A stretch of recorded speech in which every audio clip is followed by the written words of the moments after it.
Angels offense came to life last night against the Chicago White Sox, tying this series up, thus setting up the rubber game of the series tonight against the Pale Hose from the south side of Chicago.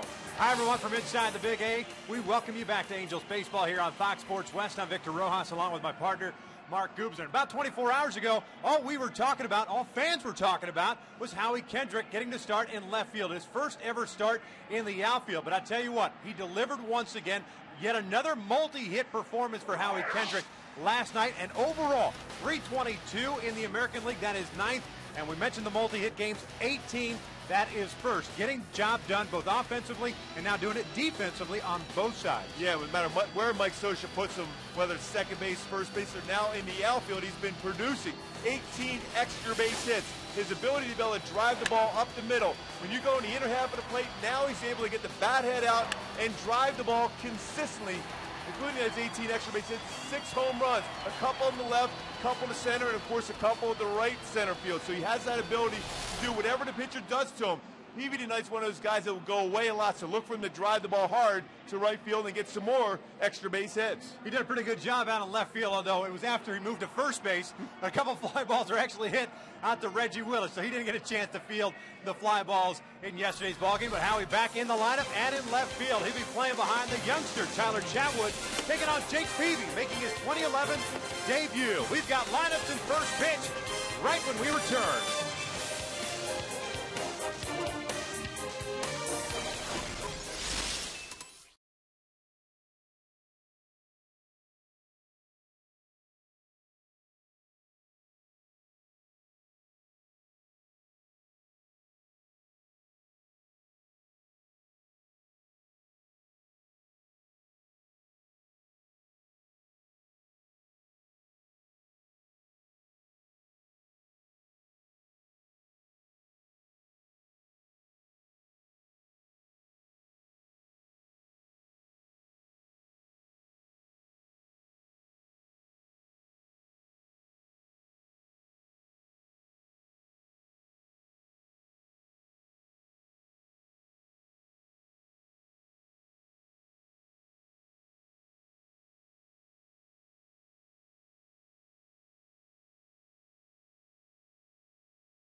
Assurance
brought to you by Hyundai. Introducing the Hyundai Assurance Trade-in Value Guarantee. See your Hyundai dealer for details. By CarMax. Now more than ever, the smart choice is CarMax. And by Shakey's. Win a pizza party for 10. Go to Shakey's.com. How about that? You want some barbecue? Oh, yeah. You hungry? Oh, yeah. No question. It's too bad the lefty doesn't do any, doesn't bring us any barbecue anymore. What is that about? I don't know. He hangs out. He gives us grief down in the lunchroom, but never brings up any food. We still talk about his no-hitter. I know. Still, at this point, we still talk about his no-hitter. So the White Sox lineup for this evening. White Sox 14-23 on the year. 10.5 games back at Cleveland. Juan Pierre is in left. Alexi Ramirez, the shortstop. Adam Dunn is a DH. Paul Konerko's at first. Carlos Quentin in right. AJ Pierzynski is the catcher. Alex Rios is batting seventh, playing center field. Mark Teague gets his first start of the series at third base. And Gordon Beckham drops to the ninth spot. And he will play second base. That's starting nine for Ozzie Guillen, taking on the youngster 21-year-old Tyler Chatwood. 2-1 mark and a 4.08 ERA. I think when you look at what he did, first of all, against the White Sox in Chicago, and what Paul Konerko said about that devastating, sinking hard fastball, getting ground ball after ground ball, he's actually matured more and has gotten better each start, particularly that last game against a red-hot Cleveland ball club, and only allowed 2 hits in 8 innings of work, 1 earned run allowed. Well, let's take a look at the defense. The Home Depot doing more on defense for the Angels behind Tyler. Howie Kendrick in left, Peter Bourjos in center, Torrey Hunter is in right. You've got Callasco and Ibar on the left side, Esteuras and Trumbo on the right side of the infield, and Hank Conger doing the catching. And Meister playing second base. He does such a good job as far as turning double plays, and we saw that great flip he had to Eric Ibar to turn a 4-6-3 double play. Been outstanding as far as defensive skills. The offense has been there for him also. That defense up the middle has been so impressive for the Halos this part of the season. The Angels overall having committed 16 errors on the year, tied for first as far as fielding percentage is concerned. So they've done a nice job. Hank Conger behind the plate tonight, and he will be guiding the young right-hander Tyler Chatwood. You mentioned that start against the Cleveland Indians, went 8 innings, his longest major league outing, allowed 1 earned run. He walked 5, 1 was intentional. He struck out 5. So still the biggest thing for Tyler as he continues the maturation process here in the big leagues is being able to throw more strikes more consistently, getting ahead and staying ahead. That's a good way to do it. First pitch strike to Juan Pierre to start this ball game off. Pierre 0 for 4 last night, overall hitting .243, 9 runs batted in.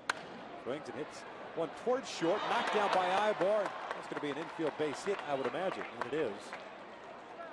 And the White Sox have their leadoff man on board. Boy, and the threat of all that speed going down the line forced Eric to be able to try to get that transfer that much quicker out of the glove on the backhand. To get himself in position, unable to do so. Pierre with all that speed, probably going to beat that out anyhow. Chatwood's got to keep an eye on Pierre, who stole 6 bases so far, but has been thrown out 8 times. There's Alexi Ramirez, the shortstop. Showing bunt, takes an off-speed pitch in for a strike. Ramirez had a big game last night, 3 for 4, double. White Sox ended up getting 8 hits. The Angels taking game 2 by the final of 6-2. Yoel Pinheiro picking up his second victory of the year. Breaking ball locks him up, and it's no balls, 2 strikes. Well, that's a pitch Chatwood has been improving on and feel more confident. He's always had that very good breaking ball, but it's been relying a lot on the fastball. When you have that ability to throw that pitch, it makes that fastball that much better. Good lead for Pierre, and the 0-2 fastball is up and in. And it's 1 ball, 2 strikes. Tyler faced the White Sox in his second major league start. He's back on April the 16th. Went 7 innings, gave up 1 earned run on 5 hits, 3 strikeouts and 2 walks. Quick throw, but Pierre diving back in. 3 no decisions for Chatwood. This being his 7th major league start.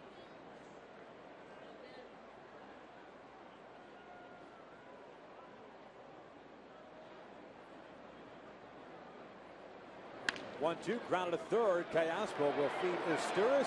Relay on to first. They got him. Ozzie Guillen seems to think that that Asturias wasn't necessarily on the bag. A vicinity play at second base. But Ozzie, from the top of the dugout, kind of staring out at Brian Gorman, the second base umpire. Well, that's in the neighborhood, that's for sure. But you see that quick turn by Meister, just catching the ball off the base and making that throw. That may be in the neighborhood, but it's a couple of blocks down and then over 2 blocks. That's one of those impressive neighborhoods that you live in. Yeah, yes, no question about it. Adam Dunn picks up an opposite field single with 2 outs here in the first.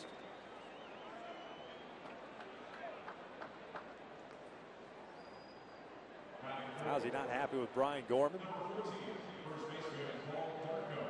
Pretty sure Ozzie over the years have turned a double play similar, close to the base. You think? Maybe once or twice. Maybe that's why he stopped. He goes, well, you know, I might have did that. Stay where I'm at.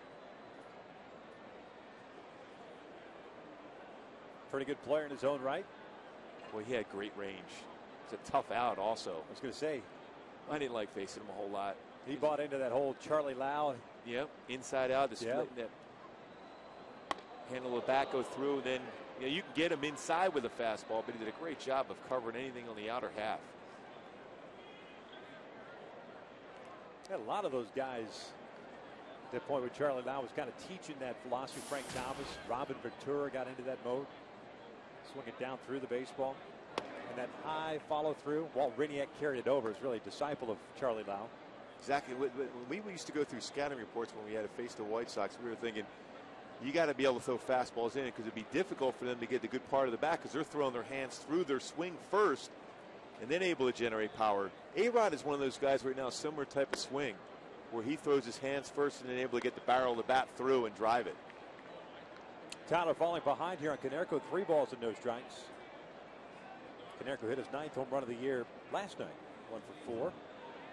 Picked up his 28th run batted in. Overall hitting .321. Just behind Howie Kendrick. There's a fastball for a strike. It was Konerko that commented really on Tyler Chadwick's second major league start in Chicago about that power sinking fastball. How devastating it was. And they were saying they knew a fastball was coming. It was fastball counts, and he threw the fastball, yet we couldn't center the baseball. This one's centered, but pulled foul down the line, just down in front of it. So the full count. With 2 outs, Adam Dunn will be off the pitch at first.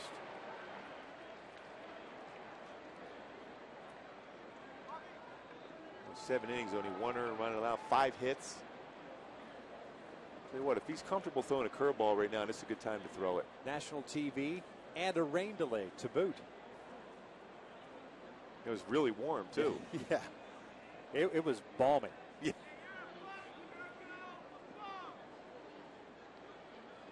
He's going to go with the fastball away. Missed away, and that's a walk. So Dunn at second, now Konerko at first. 2 on, 2 outs. Here comes Carlos Quentin. Part of the game where you're going to, Tyler Chatwood's going to try to clean up as he goes and progresses as a major leaguer, is throwing more consistent strikes. 22 walks, 18 strikeouts. He's got such good stuff. He's just got to trust it.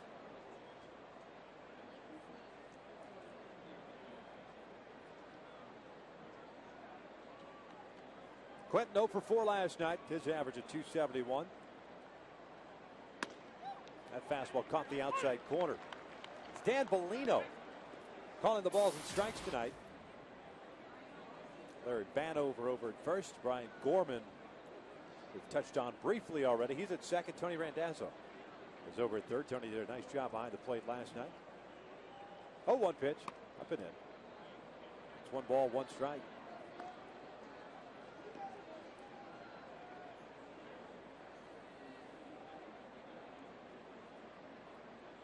Quentin, the American League leader in doubles with 15. 8 home runs, 23 runs batted in.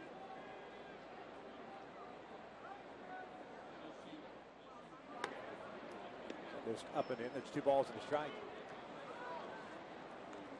I think when you have hands up like Carlos Quentin did, that's the right spot to throw the fastball.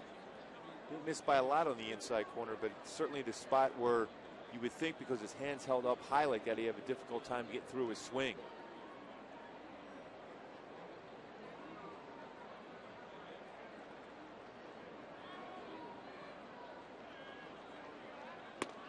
Just blows the fastball right by him.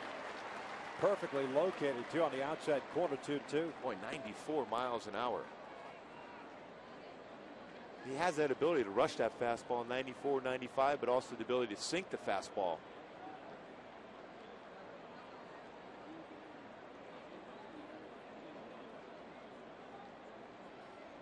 Two. He popped him up on the infield.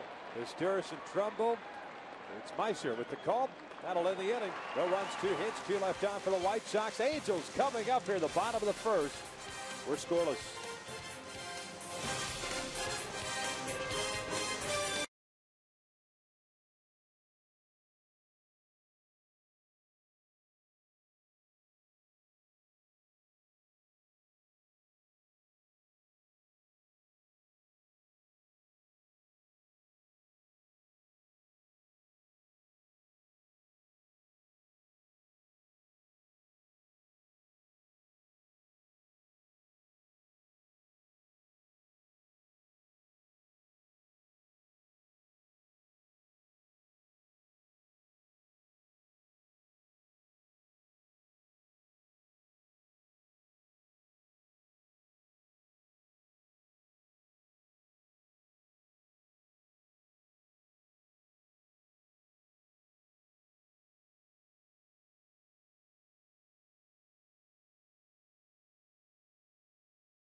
The lineup of Mike Scioscia is running out there for the Halos this evening. Angels 21-16 sitting atop the American League West. Eric Ibar leading things off at shortstop. Bobby Abreu is the DH. Meiser Sturris is at second. Torrey's the cleanup man and playing right field. Howie's batting fifth, playing left. Alberto Callaspo at third. Hank Conger gets the start behind the plate. He'll bat seventh. Mark Trumbo at first base, batting eighth. Peter Borges rounding out that starting nine. And he will patrol center field. Taking on the 29-year-old from Mobile, Alabama, making his 2011 debut. And former Cy Young Award winner, Jake Peavy. When Jake Peavy's healthy, he has 4+ pitches. A fastball, 88 to 95, a very good curveball, very good slider, and a solid changeup. Ibar takes a strike.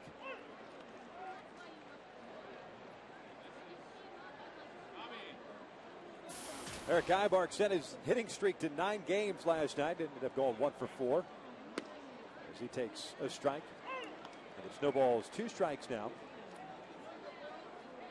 No home runs, 9 runs batted in for Ibar. He's done a nice job in that leadoff spot. As Mike Scioscia kind of mixed up the lineup, dropping Meiser to the 3-hole. This one's foul tipped. Ibar goes down swinging for the first out. Let's take a look at the defense behind Peavy tonight. You've got Pierre in left, Rios in center, Quinton in right. In the infield, Tien gets a start at third, Ramirez at short, Beckham and Konerko on the right side of the infield. And Angels fan favorite A.J. Pierzynski behind the plate. And Mark Tien's the guy that should be very active tonight, especially with the switch hitters in the lineup for the Halos, be able to bunt and force that issue down at third base with Tien in his 427th career start at third base, a guy that's played a number of positions, including a lot in right field. Bobby Abreu takes a strike. 4 pitches thrown by Peavy, all strikes so far. Bobby last night 2 for 4, scored a run. His average at 272. Still only 1 home run. That came back in that opening series against Kansas City. The pitch is outside. Bobby has driven in 16. He's got 8 doubles on the year. And he's been a walk machine. 1-1 pitch. Bobby fouls this one off to the left, and it's 1 ball, 2 strikes. We'll take a look at our Hyundai key to the game. my all-time favorite bands, Led Zeppelin, In Through the Outdoor. What you're going to, the approach you're going to have against Jake Peavy, because he will throw a lot of fastballs, hard fastballs away. You got to have that inside-out approach, drive the ball the other way, because he's going to stay in the outer half consistently with the fastball and the inside on the breaking ball. There's that breaking ball down and in. Evens a count of 2 balls, 2 strikes. We're told that Peavy probably will not exceed 100 pitches tonight. Making his first start. Bobby shoots one out toward right center field. Chasing Rios back to his left. He'll track it down for the second out. 2 quick outs for Jake Peavy. Nobody on for Meister Izturis. He's always been a full max guy on the mound as far as mechanics. So far, his fastball's been pretty good, 90-91 range. His slider's been pretty sharp.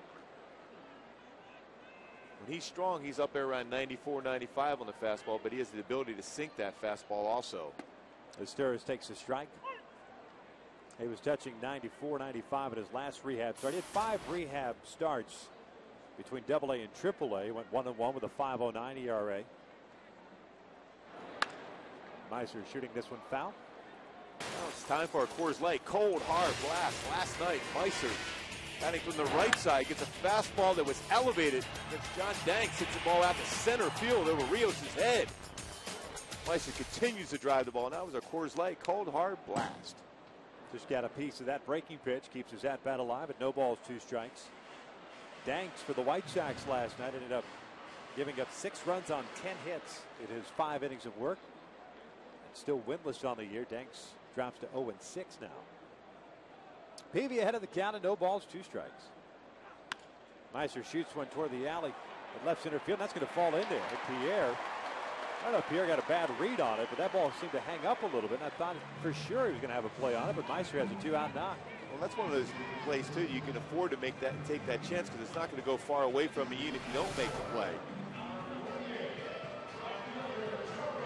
Boy, tried to turn over that fastball. Meister did a nice job. Talked about that inside-out approach. Did so in the left field. Keeps the inning alive for Torrey Hunter with 2 outs. Torrey a couple of hits last night. His average at 241.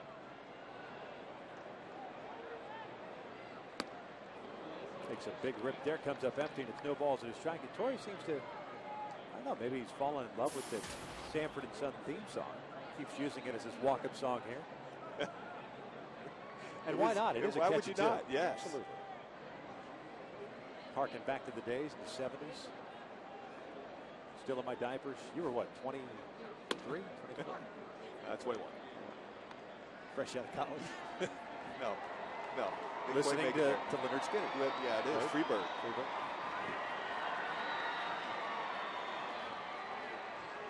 1 ball, 1 strike here on Torrey. Quick throw over. Izturis is back.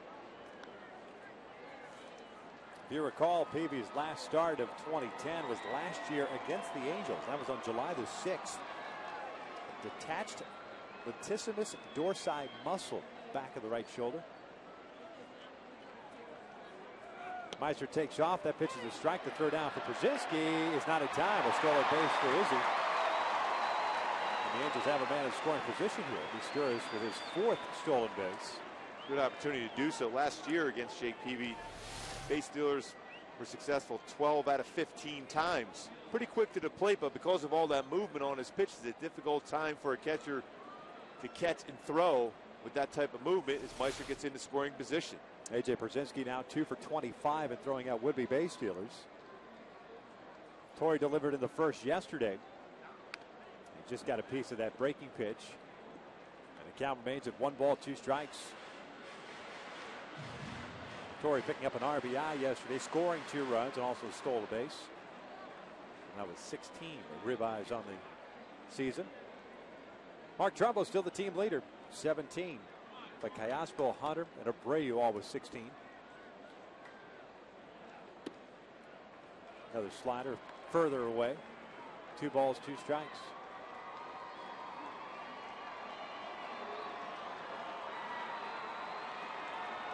Well, it seemed like for a while that Peavy was going to be ready to start the season, although early on, they anticipated him being back around the All-Star break. Then he came out of spring training, threw the ball well. Then he had a few setbacks, and he came back.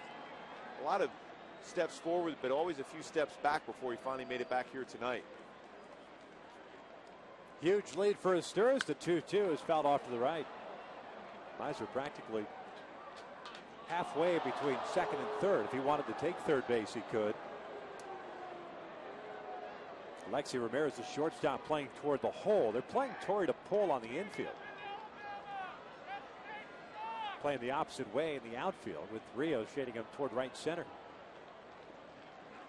This one off the end of the bat up the first base line. Just kicked it. Foul territory there off the edge of the grass.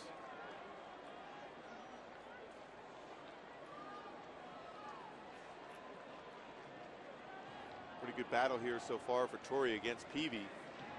Torrey's had success against, but 3 for 7. That's a .429 batting average against him.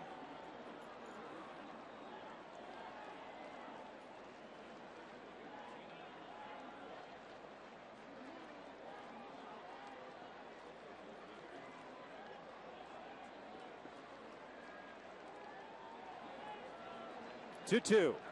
Torrey hammers one toward deep left field. Pierre going back, still going back, and at the wall. Can't make the catch off his glove. Asturias will score. Torrey rounding second. He's going to try to go to third. The relay, not in time. RBI triple for Torrey Hunter, and the Angels are on top 1-0. I don't know if the tag was real hard on where the baseball hit Torrey in the back, but a little grimace on his face as he slid into third base. I thought that ball had a great chance of getting out, but then Pierre tracked that ball pretty well, and Holmes made the play. Fastball, inner half and up. The ball was crushed. Rated the 387 sign. Pierre unable to make the play. Torrey thought initially might have been out of the ballpark. And turns it on, gets in this all the way in there to third base with a triple. That ball hit him right in the back. 30th career triple for Torrey Hunter. Peavy working for the full windup here with a man in third. Faces Howie Kendrick. Torrey now with 17 runs batted in. Howie takes a strike. Howie 2 for 4 yesterday, his 18th multi-hit game. He had 2 doubles, and now 11 doubles on the year, 1 triple, 6 home runs. Second in the American League in hits at 48. That pitch caught the outside corner, and it's quickly. No balls, 2 strikes.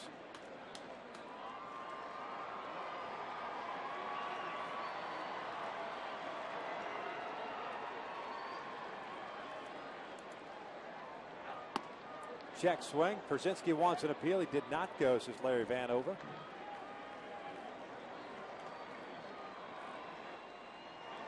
So a 1-ball, 2-strike count. And again on the infield playing Howie to pull. Here's the 1-2. Slider towards short. Ramirez plays it on a short hop. Gets up, fires to first. And Howie's retired for the 3rd out. But the Angels strike first. They get a run on a couple of hits. One of the books. 1-0 Angels.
courtesy of Torrey Hunter's RBI triple. And here in the second, it'll be Pierzynski, Rios, and Tian to face Tyler Chatwood, who gave up 2 hits, 2 singles in the first. Gave up a walk to Paul Konerko, but no damage as he got a double play and a pop up. Pierzynski last night, a couple of hits, 2 for 4, including his 3rd double of the year that went into the right field corner. The fastball is down and away. That's 1 ball, no strikes. 18 pitches thrown by Tyler in that first inning. 11 for strikes. Pierzynski fouls this one back. And it's a 1 ball, 1 strike count. Peavy, by the way, threw 24 pitches in that first. Threw a lot of strikes, 19. A 2-out rally started by Meister Sturis. This one sliced into left field, a base hit. So a slow little breaking ball. Twice has been flipped out to left field by left-handed hitters. Elevated enough where they got a good pass at that pitch. Obviously, you want to be down. You got a better chance of getting a ground ball. When it was up high enough, you can serve it into the outfield, around belt high. And got underneath there just enough with his wrist. They were able to, Pierzynski was able to track that and make the adjustment, even though initially out in front, kept his hands back and punched it into left field. Here's Alex Rios, the center fielder. Takes a fastball down and in. Rios 0 for 4, 0 for 8 in the series. 0 for 4 last night, 0 for 4 game 1. 200, 3 home runs, 9 runs batted in. Breaking ball is low. 2 balls, no strikes.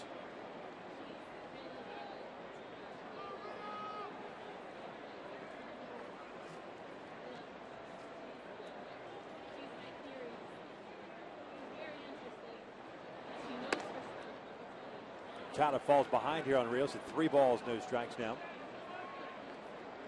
The Angels with their victory last night, even their home mark to 9-9, 12-7 out on the road. Good shot of Mark Tian on deck hitter, 3rd baseman tonight. That's a 4-pitch walk, so 2 on, nobody out for Mark Tian coming to the plate. Fans, follow the Angels on foxsportswest.com/Angels. You'll find the latest team news, upcoming schedules, and insightful columns from some of LA's top sports minds. And be sure to vote. The Angels poll question: who's your favorite former Angels starter? Dean Chance, Nolan Ryan, Frank Tanana, Chuck Finley, Mark Langston, and Mark Gubicza. Nolan Ryan slightly edging out Gubicza. Thanks for all the votes, Victor. I appreciate it. What is wrong with these people? I mean, 7 no-hitters. I mean, come on. For Nolan, I mean, how do you have 33% of the vote and not 60%? Let's be serious. How come your number's not retired yet? Oh, it's certainly got retired. Or just tired? Just tired and retired after that. Mike Butcher pays a quick visit to the mound. Congratulations on the 33%. Goop is a household. Yes, it is. Like, how many times can he vote? It's not like the All-Star ballot where 25 times each. So, like, every time I even think about clicking on there, they're going to give me another vote. That's it. Tian hitting .240 on the year with a home run and 4 runs batted in. Takes a strike. Castro playing out on the grass at 3rd base just in case Tian decides to drop one down.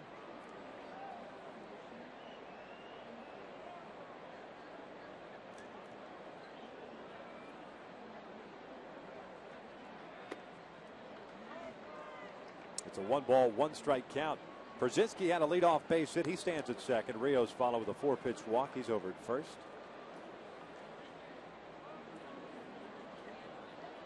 Chatwood's had a great ability so far early in his career to be able to get that ground ball double play when need be, prevent a big inning against him.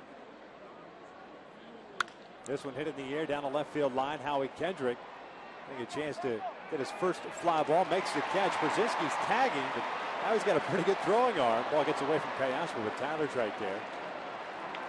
And there's out number 1. Nice job. Got himself a pretty good throwing position, too. Now we're getting back on that baseball. That's not easy going into the corner.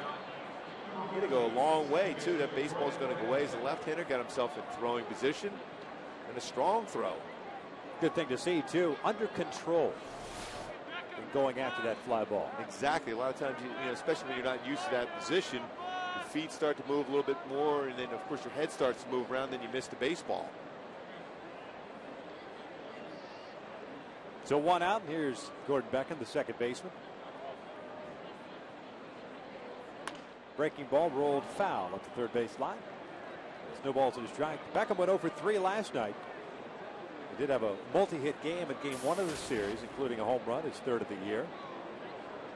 That was in that start against Irvin Santana, who gave up 5 runs, 6+ innings. Monday night, the Angels getting shut out that day. Overall, 226. That fastball is down and in. Throw to first. Rios gets back in there easily.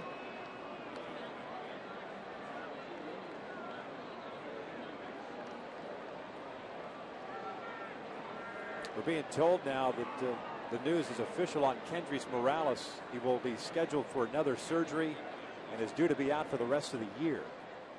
This one is sliced foul at the first base line. So 1 ball, 2 strikes. We're anticipating that Tony Reagans, the Angels general manager, to join us at some point during the game. We've just gotten word that Kendrys just got back yesterday after his visit to Colorado to a specialist in Colorado. He's wanted a second opinion. The opinion is that he needs to have surgery once again, so Kendrys will be out for the rest of the year. Press conference is ongoing now as Beckham gets jammed here and pops it up. Callaspo comes charging in. Conger can't find it, but Alberto's there. 2 outs. Nice job, too, by Chadwick controlling what was going on. He first ran over there and communicated to Callaspo, then went to cover third base. It's pretty impressive for a youngster to have those type of skills as far as knowing where to be in the presence and communicate to Callaspo, because you mentioned it, Hank Conger didn't pick that ball up right away. That surgery, the next surgery for Kendrys Morales, clean out scar tissue that has formed, a minimum of 6 months, according to Dr. Yoakum. Juan Pierre takes a fastball inside. That's 1 ball, no strikes. Blow to the organization, blow to Kendrys.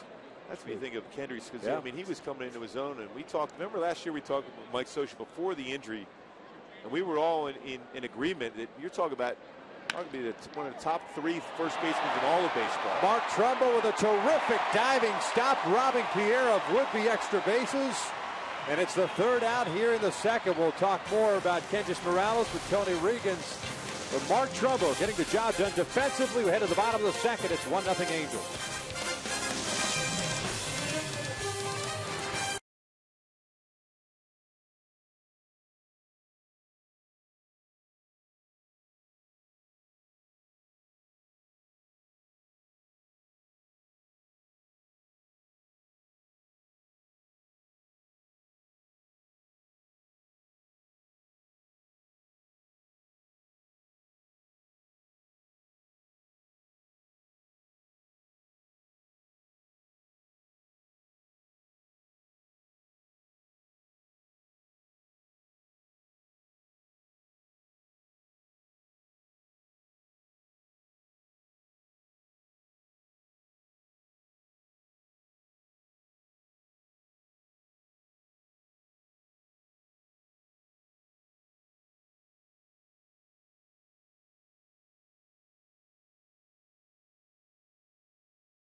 Nothing Angels lead as we start the bottom of the 2nd.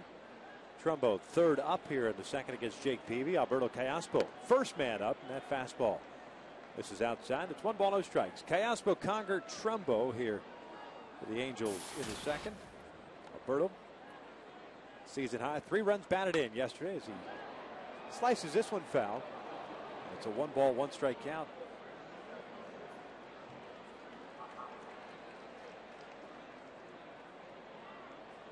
Alberto hitting .296 now on the year. Couple of home runs, 16 runs batted in. Got jammed there. Comes into the press box. And Peavy ahead of the count at 1 ball, 2 strikes.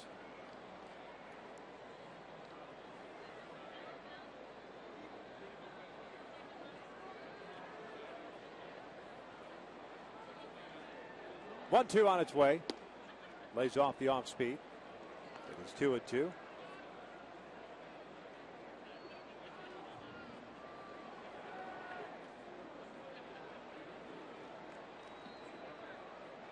Peavy with a strikeout in the first, no walks. Teoscar pulls this one foul just behind Alfredo Griffin.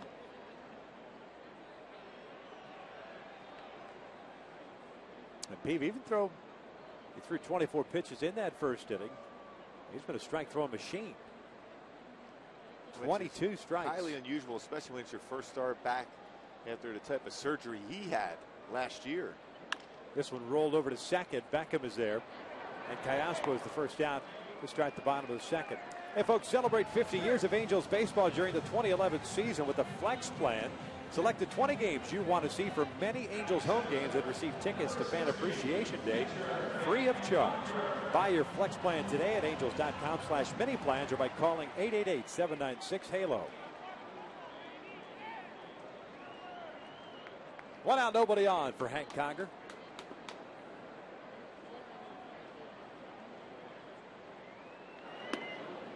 Promptly looks at a fastball for a strike.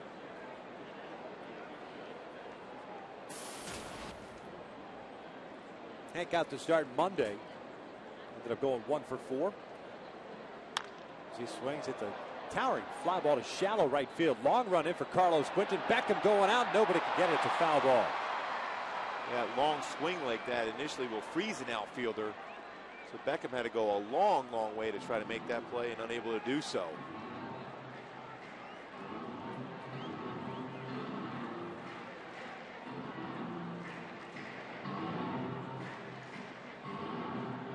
Still going back to his position. Beckham's looking for that bullpen cart to bring him back to second base. Oh, they were the best. Those old school carts bringing you out from the bullpen. Big hat. Oh, the bats. They were awesome. Got to bring them back. Got to. Can you start a Facebook page tonight? Bring back the bullpen cart. Can you show me how to do that? Conger goes down swinging. For out number 2, second strikeout for Peavy. Brings up Trumbo.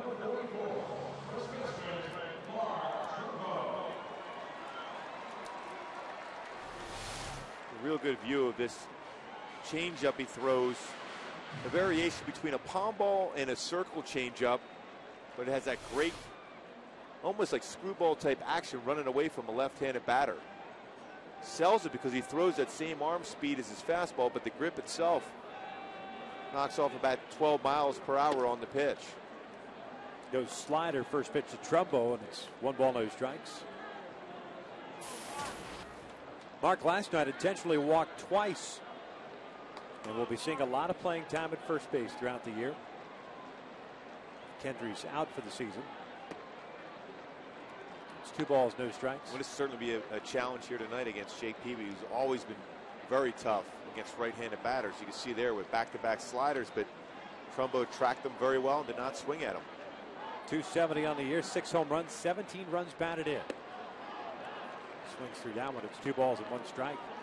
Just pulled off that baseball instead of looking the approach of hitting that ball to right field. And he'll make those adjustments, Trumbo. He's been very good, especially when he sees a couple of breaking balls on the outer half. Does a good job of keeping his hands back. Got a fastball there. Foul tipped it. 2-2 now. So Mark's done a nice job at first base, handling the position defensively. Footwork's been great.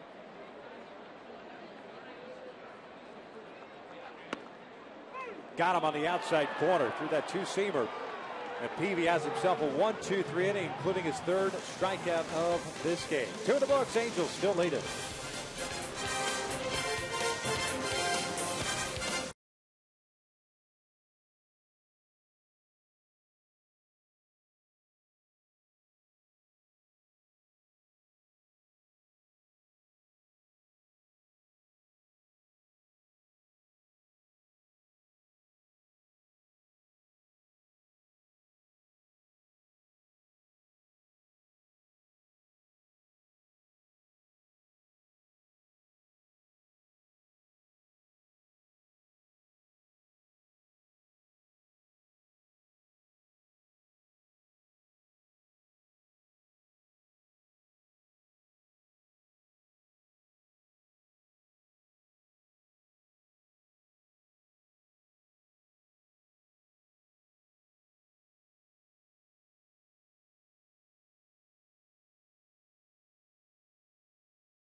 The score of 1-0. Alexi Ramirez, Adam Dunn, Paul Konerko here to face Tyler Chatwood. We understand that Tony Riggins, Angels general manager, is on his way up, so we'll talk to him shortly about basically a short-term, long-term plan for Kendrys Morales and the Angels organization moving forward. Alexi Ramirez rolled into a 5-4-3 double play in the first inning, so he's 0 for 1. Tries to bunt his way on, fouls it back. I like how Chatwood gets off the mound. It's been a couple times already in this game. Pierre, the same thing, attempted bunt. Ramirez, how quickly he released the ball and is in good fielding position and is going forward to be able to field that bunt if it's made in front of him. Trying to get outside with that fastball. It's 1 ball, 2 strikes.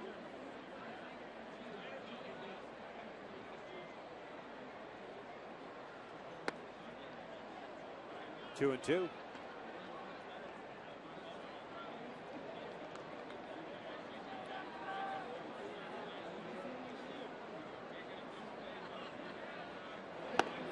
Full count.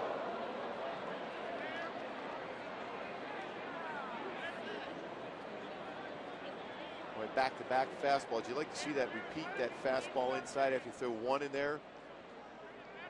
You want to make sure you be able to throw a strike. Now you still have that option of throwing that fastball away.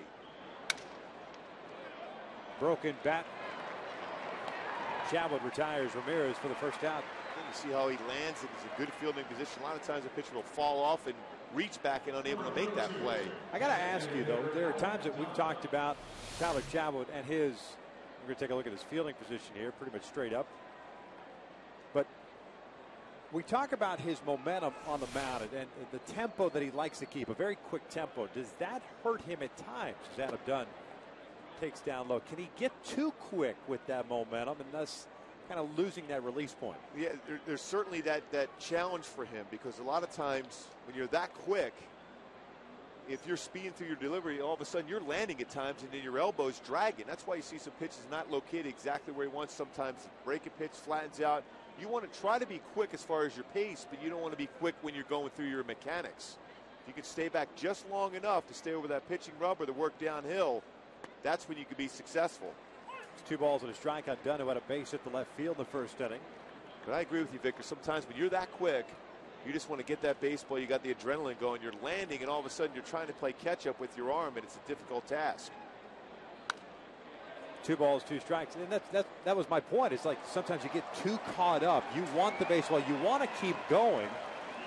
Don't want to slow anything down or get yourself out of your tempo. But he's got that quick motion. Once he starts that windup, it's a quick windup. It's not a slow windup by any stretch. There's no gathering point per se, like a Dan Herron, who is the complete opposite of the spectrum. It's down and in. It's full count. That's why you see sometimes a 94, 95 mile an hour fastball perfectly located on the outside corner, but then other times when he's rushing through, elbow drops, like that 2-2 pitch. Ramirez ran up and in on him because he was too quick. That elbow was down, and it's tough to keep your wrist up to be able to follow through. 3-2, and a little tapper foul that goes back to the backstop. So reset and do it again. 3 balls, 2 strikes, 1 out here in the third. No strikeouts for Chatwood, 2 walks.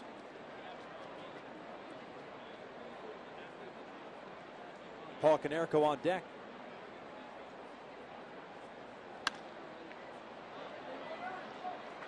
I mean, right there, he had fluid mechanics. He stayed back, and that fastball exploded out of his hand at 94.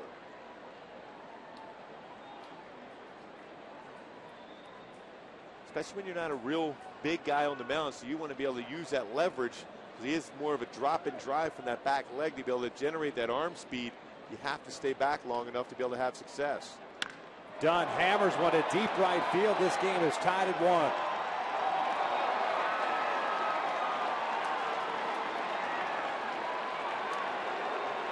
Fourth home run of the year for Adam Dunn. A solo shot. Picks up his 16th run batted in. Well, when you get a pitch up to this guy, there's no way you're going to keep it in the ballpark.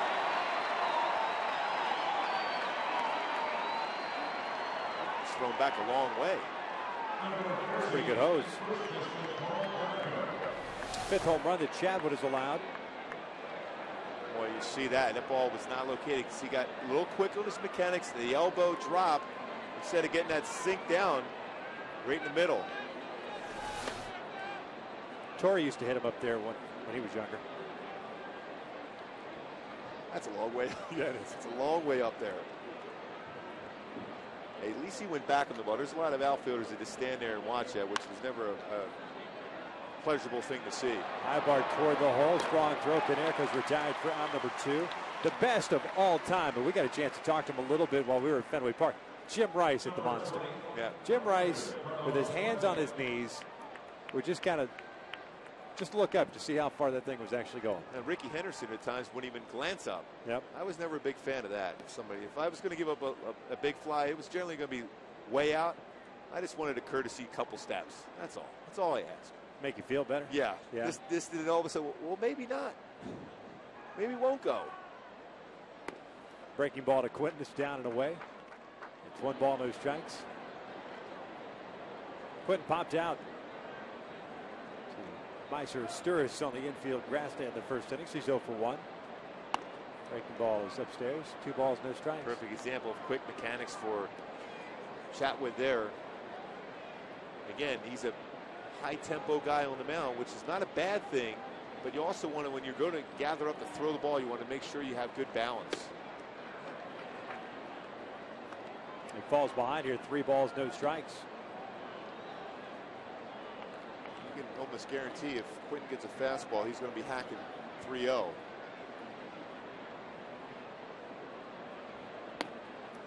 It's a 4-pitch walk. Third issued by Chatwood. Puts a man on here with 2 outs. Przinsky come to the plate. Number 12, catcher A.J. Przinsky. A home run by Adam Dunn, the 37th hit by the White Sox this year.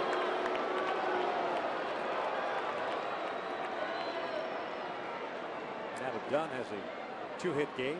The Angels with a run in the first, and the White Sox tying it up here on Dunn's 4th of the year, the 3rd inning. Przinsky had a base hit to left field, leading off the second. 1 for 1 on the night.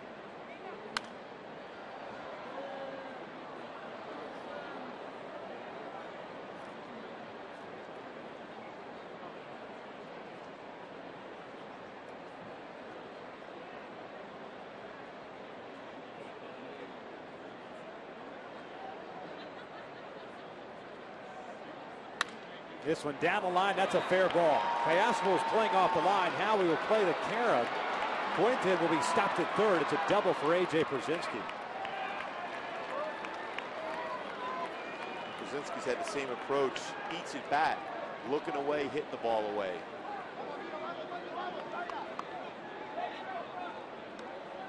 Number 51, center fielder Alex Rios. Again, a fastball that's up. And if that ball is down in the strike zone, he hits that ball barely off the end of the bat, but it's elevated enough you can get a good part of the bat and it makes good contact.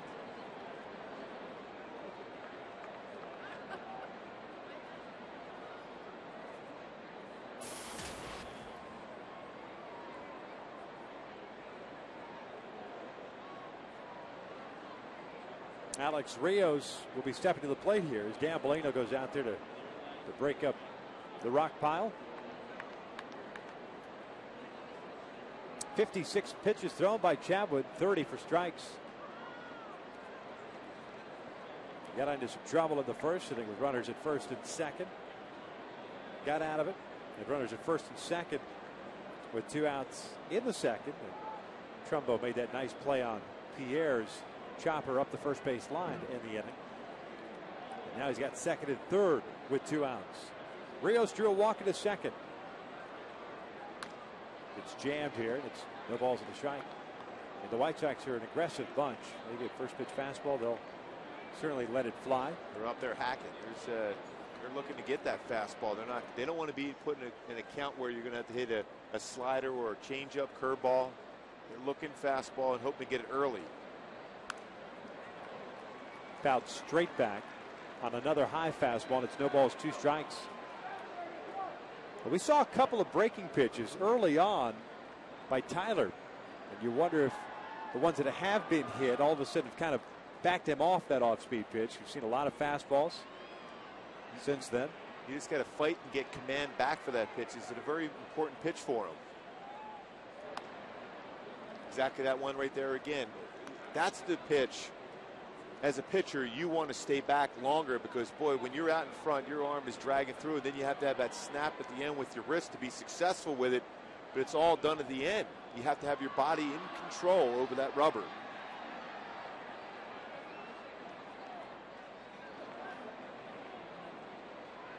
One, two, got him to pop up. Izturis drifting out. He's there. And Chatwood, even though he gives up the game-tying home run, gets out of more damage. We head to the bottom of the third. It's a 1-1 tie.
Borges to lead things off. Here gets Jake Peavy, who's coming off his first 1-2-3 inning,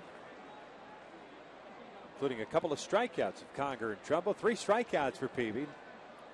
Peter shows bunt, but takes the breaking ball upstairs. 1 ball, no strikes. Peavy, a guy that also comes off the mound very quickly. Yeah, he feels his position exceptionally well. 1 ball, 1 strike on Borges, who went 0 for 3 last night, including a couple strikeouts. A .291 overall average, 2 home runs, 10 runs batted in. He's ahead of the count at 2-1. Tian at third, playing in, of course, protecting against the bunt. Konerko a couple of steps in at first base. Gets jammed here, and this one will find its place in the seats. So it's a 2 ball, 2 strike count. Peavy had 2 starts against the Angels, including that game in which he got injured last year. 7 2/3 total innings, 9 hits, 6 earned runs. His 4th start of his career against the Halos. This one's pulled down a left field line. That is going to go for extra bases. Pierre better hurry up and get that baseball in. Borges rounding second. He's going to try to go to third. Speedy Petey in there with a triple.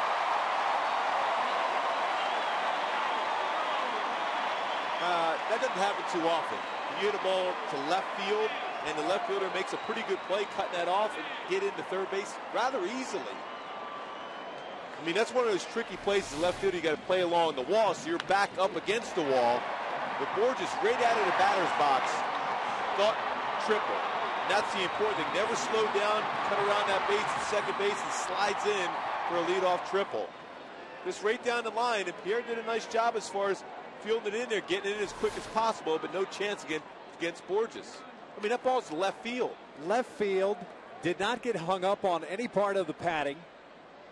And not only that, he slid for show. He could have walked in at third base. There was no play whatsoever. 5th triple of the year. Now Peavy steps off, wants to chat things over with Pierzynski. I think he wants to know, how did he get around there that fast? Unbelievable. That ball is the left field. and Juan Pierre did a nice job cutting that off. He didn't bobble it, didn't take his time. I mean, he did everything he could, Juan Pierre, to prevent the triple, but Borges, not only is he fast, but he runs the bases so well. Pierre's thinking to himself, I used to be that fast.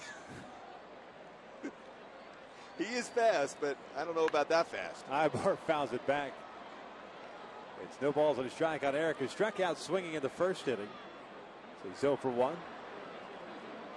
Infield back for the White Sox. Tien's playing in a little bit at third, but White Sox will exchange the out for the run.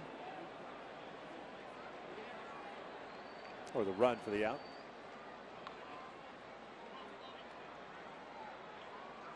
This one's pulled into right field, a base hit. Borges scores. The Angels back on top 2-1.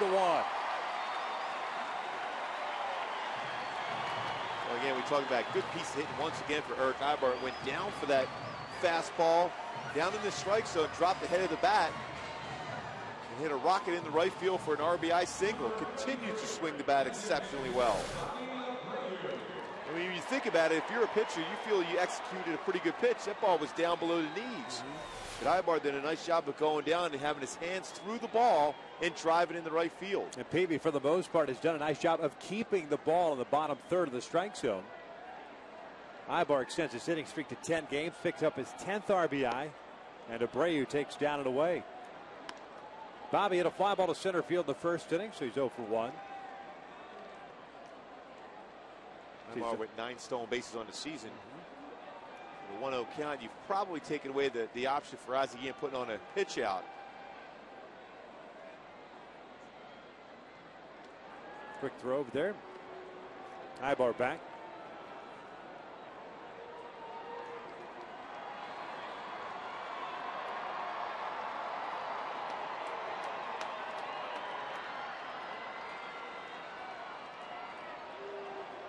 The Angels already with 1 stolen base in this game.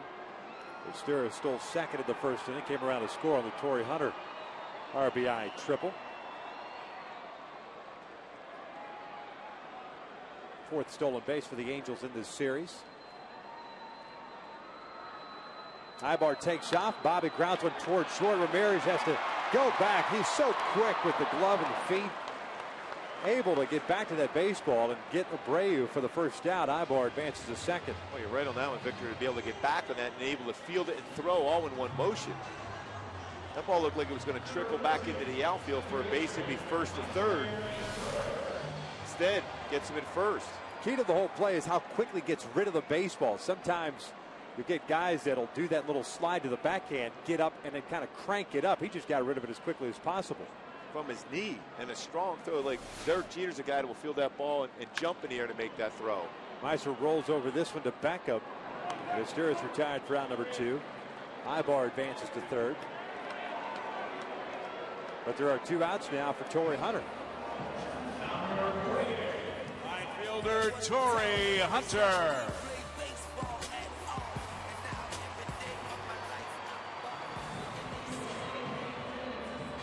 Torrey with an RBI triple in the first inning.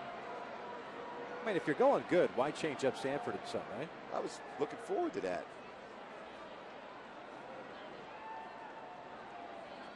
So if he doesn't get a knock here, you got to go back to it, right? It's back, no question.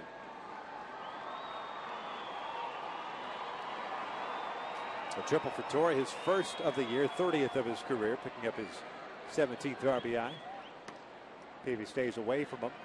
2 balls and no strikes. You always see Jake Peavy as a guy highly competitive on the mound, upset with himself when he doesn't locate the pitch he wants to.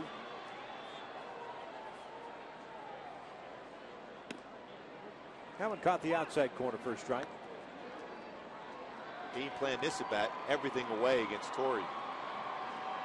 Tried to sneak that fastball in on him last at bat, and Torrey hit that triple. Grounds this one toward the middle. Ramirez can't handle it. Base hit into left center. Ibar scores. 3-1 Angels.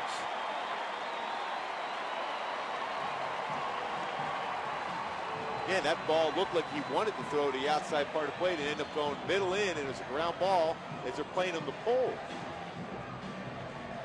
I mean, if you're throwing away, I mean, look, he's way in the hole at shortstop. That's a routine ground ball out normally. It's got a pitching against your defense. We saw that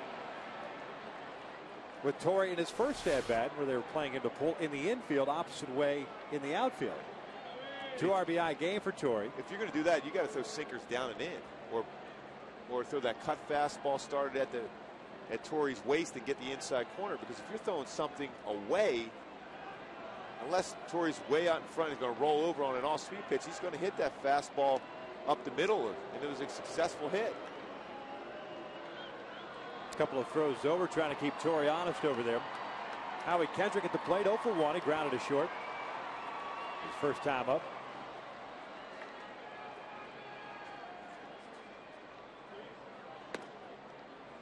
One ball, no strikes. Boy, John Danks last night, Jake Peavy tonight throwing a lot of strikes, but the Angel hitters are having good approach against them. Whenever they made a mistake, John Danks threw the ball well, but when he made a mistake, it was hit hard. This one down the right field line. Quentin giving chase, runs out of room.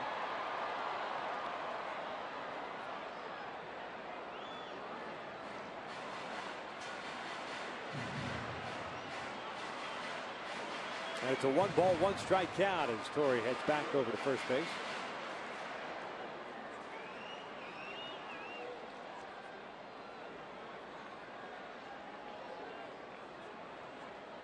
Quentin really shading Kendrick the opposite way as this one's cued foul. Quentin shading him toward the foul line.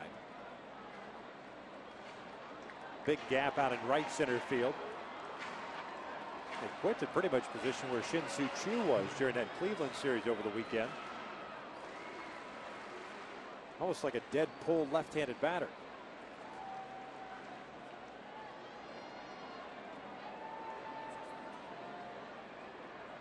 One, two. Foul back. I think we mentioned it at the top of the show as far as having success. If you're going to have that against Peavy, he's going to throw a lot of pitches away. You have to have that approach of thinking, hitting the other way, go inside out with your swing. He will come inside on occasion, but he's going to live on the outer half of the plate.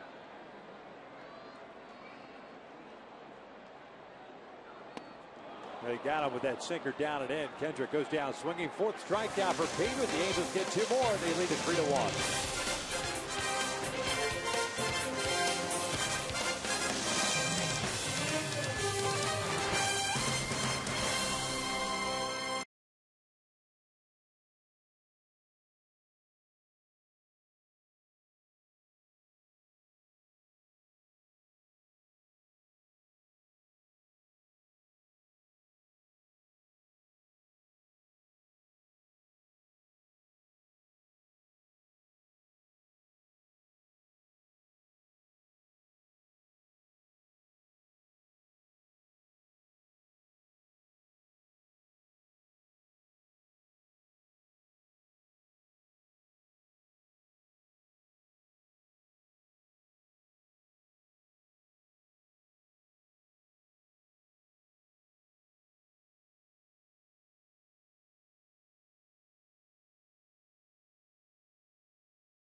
Angels baseball is brought to you by AT&T. By your Southern California Ford dealers. Visit us today and trade up to Ford. and by Jack in the Box. Right now at Jack in the Box, get the new Bourbon Barbecue Steak Grilled Sandwich at participating restaurants.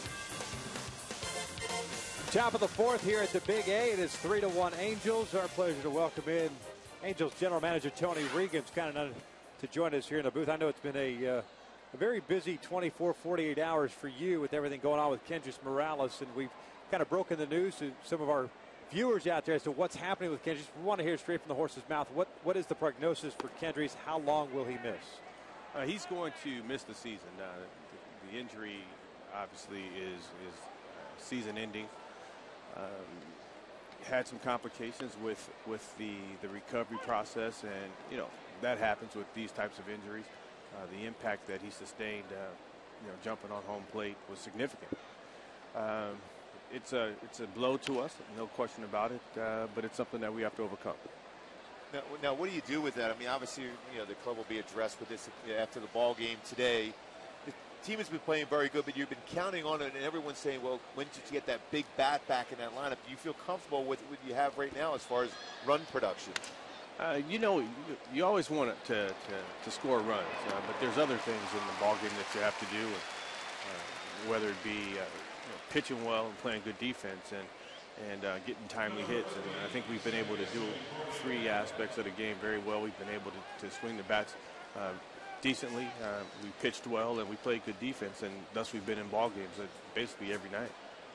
How's Kendrys doing personally? I mean, I'm sure this is got to be a huge setback for him. It was great seeing him in spring training. You saw the spirits. He looked happy, looked ready, wanted to get back into it. I'm sure this is a huge blow for him. Yeah, I mean, he's beat up over this. It's a tough decision, a decision that he thought about definitely, and I think the decision for him to move forward in his career and even life after baseball, this was the right decision for him. But it's something that he's not taking lightly, and he wants to get on the field and play baseball and help his teammates win. So he's definitely devastated by this. And it's been such a tough process. I mean, each time you keep hearing, well, he's running close to 100% when he's going straight forward. But when he makes that cut, that's when it starts hurting once again. And at that point, you decided to go with that as second opinion. And obviously, and then all of a sudden you get that results here the last couple days. Yeah, getting the second opinion, the doctors really didn't differ on any aspect of what the injury was and the recovery process. It's just that the ankle had some changes as he tried to do more, and felt that this was the right course of action to take. I'm sure obviously everyone would like to have Kendrys back. Does it put your mind at ease as an organization that you've been able to kind of nurture someone from your own organization up to the big leagues and Mark Trumbo, and see how he has succeeded so far here in the early going? Organizational depth is important. We saw that last year where we weren't able to really put that type of player in place when Kendry went down initially, and Mark has stepped up this year and done a tremendous job for us, and gives us some options, and Howie being able to come over and play first base is important to us now. So we have to be creative. You obviously see Howie in left now, and getting Mark Trumbull playing first base gives us some depth and gives us some flexibility. So we're going to still keep competing on a nightly basis. Does it lighten the load for you as far as not having to be forced to go out and make a move as quickly as possible, especially with the way the team has gotten off to a good start? Well, I think it's important to get off to a good start. I think the chemistry, the atmosphere in the clubhouse is positive, so it really doesn't place a burden on me at all. I think what's important to us is we got to play good baseball night in and night out, and that's the most important thing. If we do that, we'll be fine. Asplund is Duras to Trumbo, inning ending double play. Tony, we really appreciate it. I know it's under kind of odd circumstances, but we appreciate your time as always. Thank you. Thanks for having me. Tony Regan's kind enough to join us here. We head to the bottom of the fourth, 3-1 Angels.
Nice job by Tyler Chatwood to get that second double play. It's time out for our AT&T trivia question. Which ex-White Sox player has the highest career average of any player not in the Hall of Fame?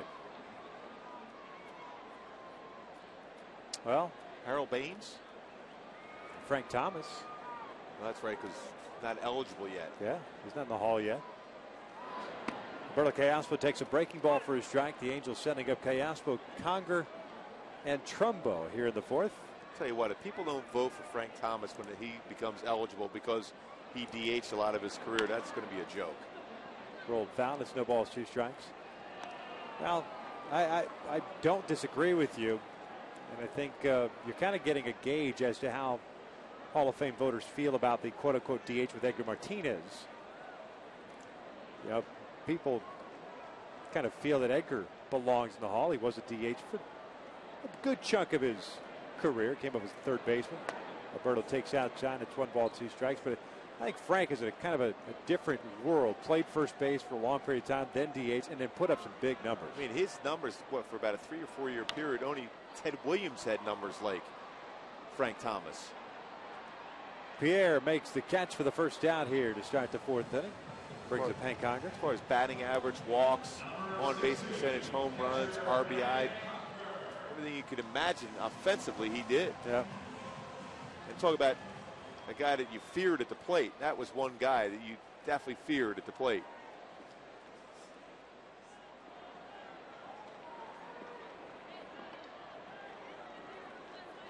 Hank Conger takes a breaking ball in for a strike. Hank, a strikeout victim in the second. One of 4 punch-outs for Peavy. No walks.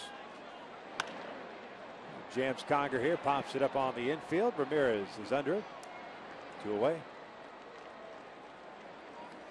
Speaking of Hall of Fame and All-Stars, be sure to vote for your favorite Angels for the 2011 All-Star Game that's coming up this summer in Phoenix. Voting is now open and available at Angels.com. Don't miss your opportunity to vote for players like Howard Kendrick, Torrey Hunter, Bobby Abreu, and many, many more.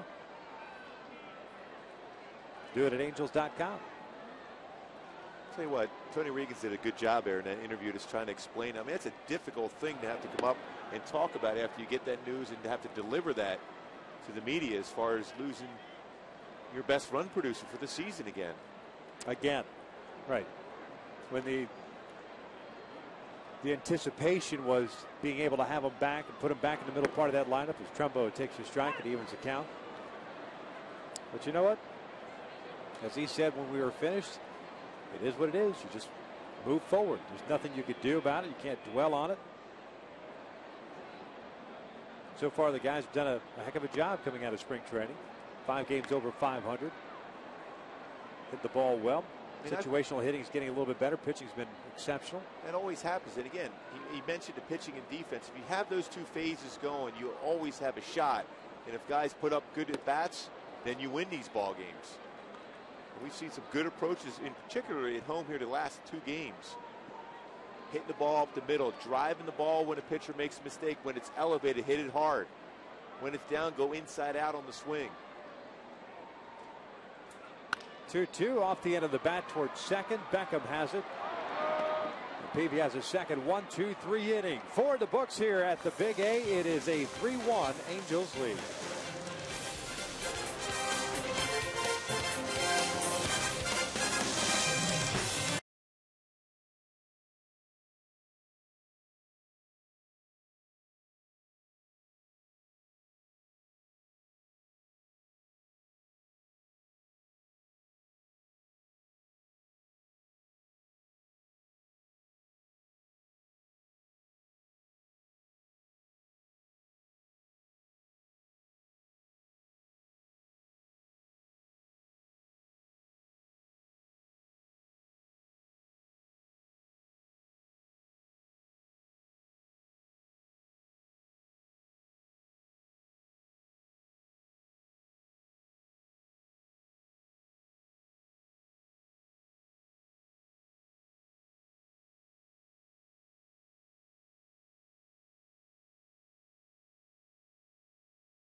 Quinton. Tyler Chatwood has induced a couple of double play balls. No strikeouts, 3 walks, and 1 hit batter. This is with the fastball away to Adam Dunn, who homered his last time up. He's got a 2-for-2 game going, a base hit to left, and that home run to deep right field, his 4th of the year. Make that his 3rd hit of the game. Torrey over to cut it off, does so to the backhand. Dunn is held to a leadoff single. Go back to our AT&T trivia question. Talking about former White Sox player with the highest career average of any player not in the Hall of Fame. Julius Joe Jackson. He was my second guess. It's pretty good batting average. Yep.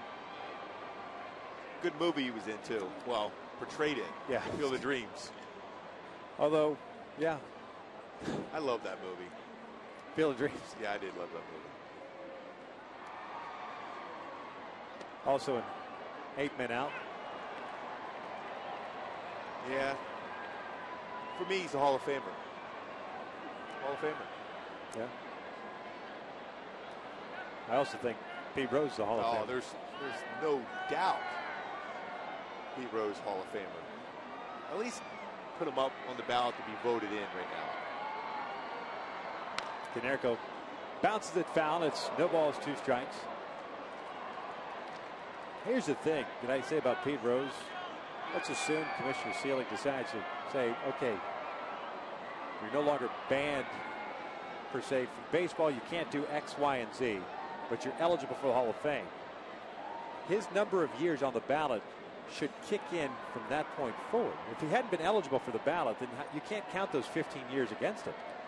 That's in the dirt. Nice job by Conger there, and it's 1 ball, 2 strikes. Exactly. That's where I was always no longer eligible. Well, he's never was on the ballot. Right. So he never lost eligibility as far as the number of years.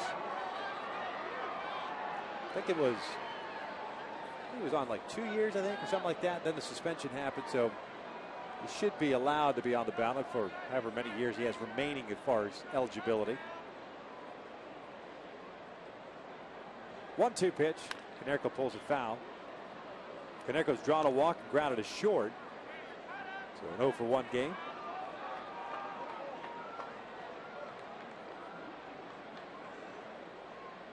The Angels with a solo run in the first, 2 in the third off Jake Peavy. Tyler trying to get that 3rd double play ball. Hit in the air toward deep center field. Borges got a good jump on it. He'll track it down. Goes down to the right. Dunn heads back to first. Almost hit well by Konerko. Not the exact carry on the ball as we saw last night. And getting back quickly, making that play. Realized he had a pitch to do some damage with, hit it well, but not well enough to get out of here. Pitching to the big part of the yard. Everybody used to hear that explanation all the time at Tiger Stadium. Well, even the new Miracle Park, obviously, is pretty deep in center, but Tiger Stadium, if you get it to center field, you got to crush it. It seemed to work that way, though. For me. Carlos Quinton fouls off the first pitch. No balls and a strike. Plays a little bit larger than that at night. It doesn't carry real well to center. Down the lines it does, but the center field, you have to crush it to get out. That ball that Torrey hit against Beckett that day to tie the game up, Boston was in town, was very impressive.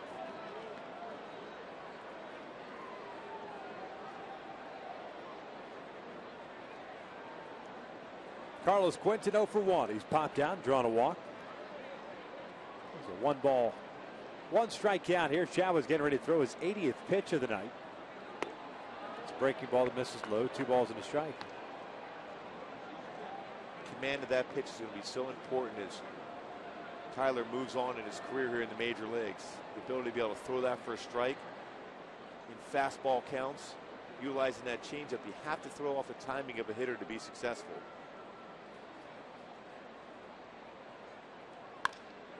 Got him to pop up to center. In on the hands just enough with that last pitch at 92 miles an hour, 2 outs.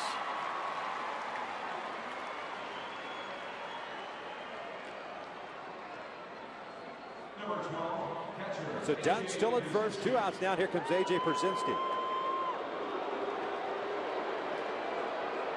Pierzynski's had some good at-bats against Chatwood. Single and a double so far, both to left field.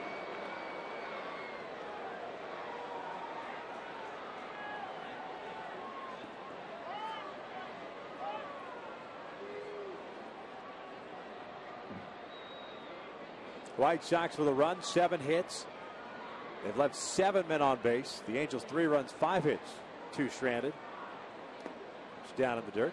It's 1 ball, no strikes, going with the off-speed pitch. The Angels have an off day tomorrow. It's a travel day. Going to Texas for a weekend series. Some division play on this next road trip. 7-game road trip, 3 in Texas, 2 in Oakland, 2 in Seattle. Finally. Off-speed pitch, fouled off to the left, and it's 1 ball, 1 strike. The Angels have only played 6 of their first 38 games within the division. And this will be the 2nd trip to Texas. Then they won't play the Rangers until after the All-Star break. They still got to come here 3 times, and then the Angels go there 1 more time. But all of that is happening after the break. 1-1 pitch, inside out to left, a base hit. 3rd hit of the game for A.J. Pierzynski. And the White Sox have runners at first and second with 2 outs, and Rios coming to the plate. Well, he's had that same swing all 3 at bats, just looking away. At that point, you got to bust in either four seam or cut fastball just to keep him honest, because he's very comfortable looking out over the plate against you. And he has that ability with his fastball at 94, 95 to go inside and not get hurt with that pitch. Or even that 2-seamer, just to give him a different look on the inside part of the plate. He had that going against the Cleveland Indians. Hey, even if you make a mistake off the plate, it still plants that seed in the batter's mind that you're going to pitch inside to him. Rios fouls off the first pitch.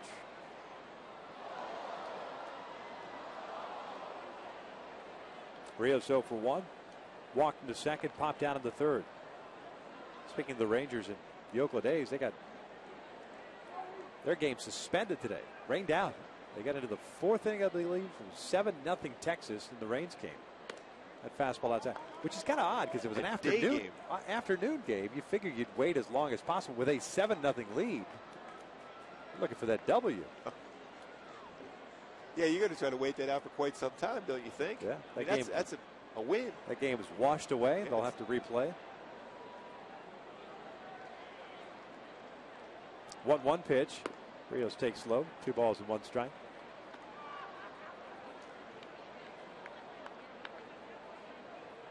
Adam Dunn over at second base. A.J. Pierzynski at first. Those 2 guys combined 6 for 6.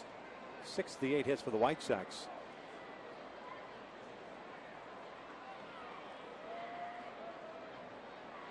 Two-one pitch. Rios chops it over to 3rd. Callaso, big hop there, stays with it. He'll force out Dunn. The inning comes to an end.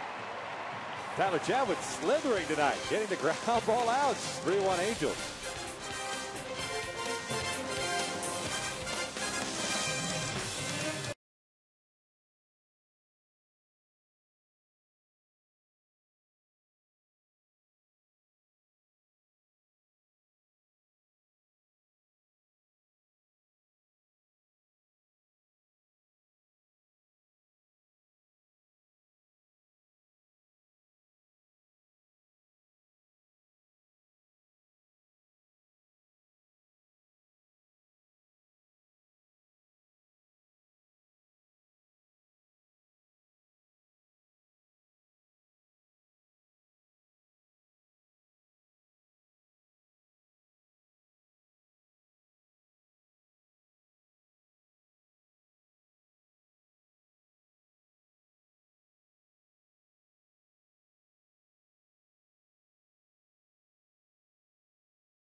9-1-2. Borges, Ibar, Abreu here against Jake Peavy.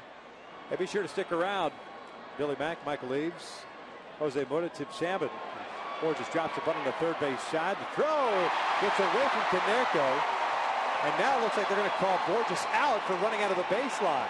Mike Scioscia is going to come out to argue. I'm not sure I'm buying that. That ball was bunted up the third base line. Had nothing to do with Peter Borges. Exactly. A lot of times you'll see that when a pitcher's going towards the first baseline.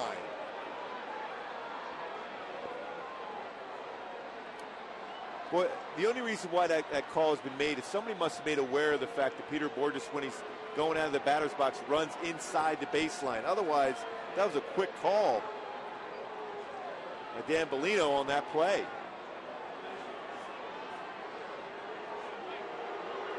But Borges is out. Peavy, nice job getting to it. Boy, I don't know about that call. He may have been inside the line, but it certainly did not interfere with Konerko's ability to make the play. And he's right at the line. I mean, it's a bad throw. It's a bad throw. Here's the thing that I never understood either. As a batter, you're in foul territory, and you've got to stay in foul territory to be in a running lane to touch the base that's in fair territory. I mean, you're a right-handed batter. You're going out of the batter's box like that. You're running down the line. I mean, Dan Bellino did not waste any time. He came right out. Again, I've seen Peter Borges run down the line on a number of those bunts. He must have been made aware of that before the game. Ibar or the series. Pops this one up. Martin is there. 2 outs.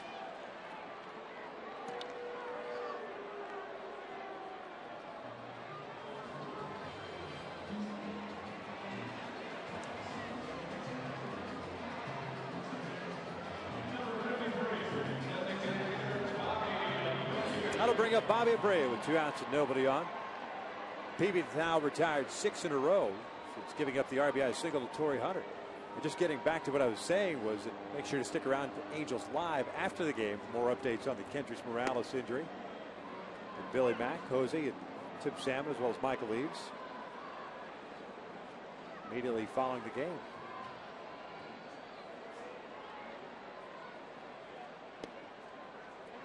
One ball, one strike here on Abreu. He's 0 for 2, fly ball to center and a ground ball to third.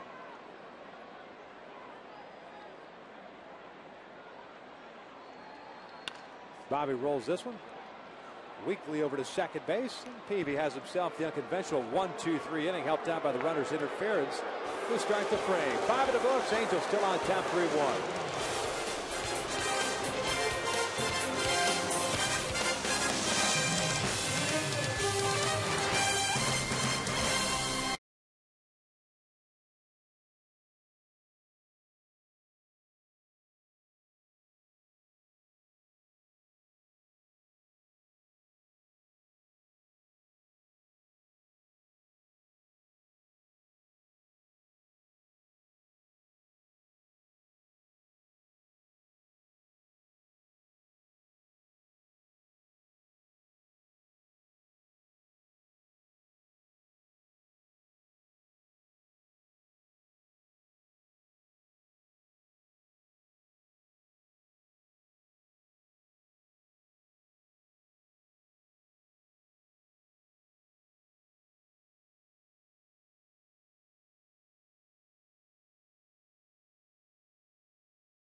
it's time for the Coors Light Freeze Cam.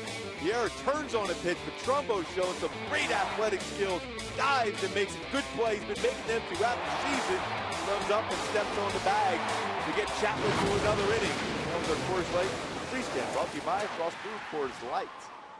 Trumbo's done a solid job defensively. Really good as far as doing that 3-6-3 double play, also that feed to second. He'll be getting more of those opportunities throughout the year as we start the sixth. A 3-1 Angels lead. Mark Teahen, Gordon Beckham, Juan Pierre, 8-9-1. Teahen takes outside. Teahen's 0 for 2, a fly ball to left and a ground ball to third. Tyler Chatwood has thrown 89 pitches so far, 52 for strikes. As Teahen slices this one foul. It's a 1-ball, 1-strike count. Teahen a couple of years ago coming over from the Kansas City Royals in exchange for Josh Fields and Chris Getz. Takes a fastball in tight. It's 2-1. Fields. Who's Fields with? Pirates in spring training. I think it was Colorado. Colorado, I think, signed him. Teahen grounds this one to Esteuris at second. There's out number 1. Getz, of course, still with Kansas City.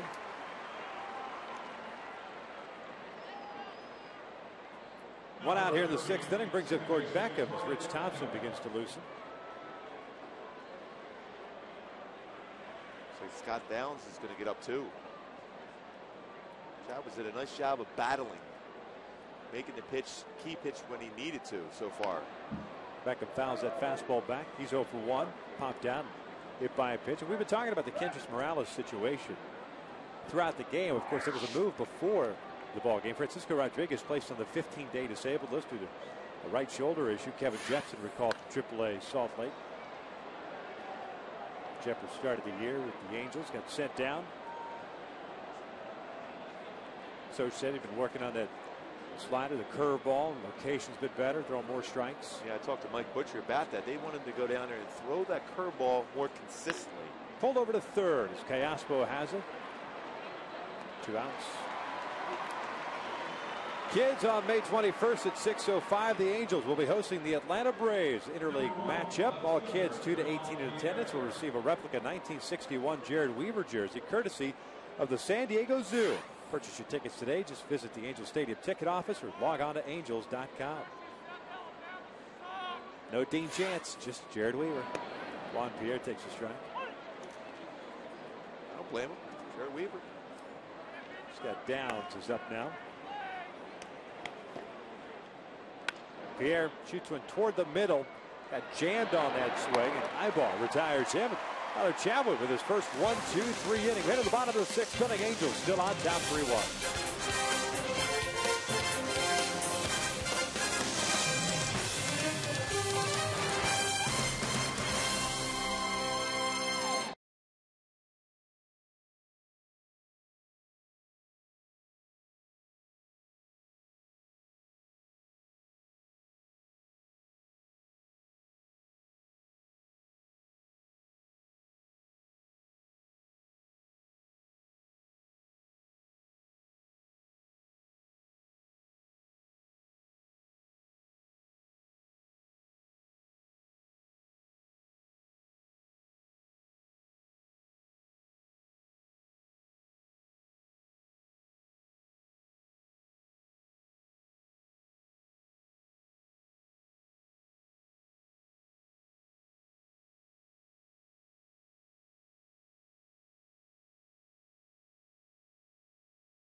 Angels baseball is brought to you by Hawaiian Gardens Casino. Get your game on by El Pollo.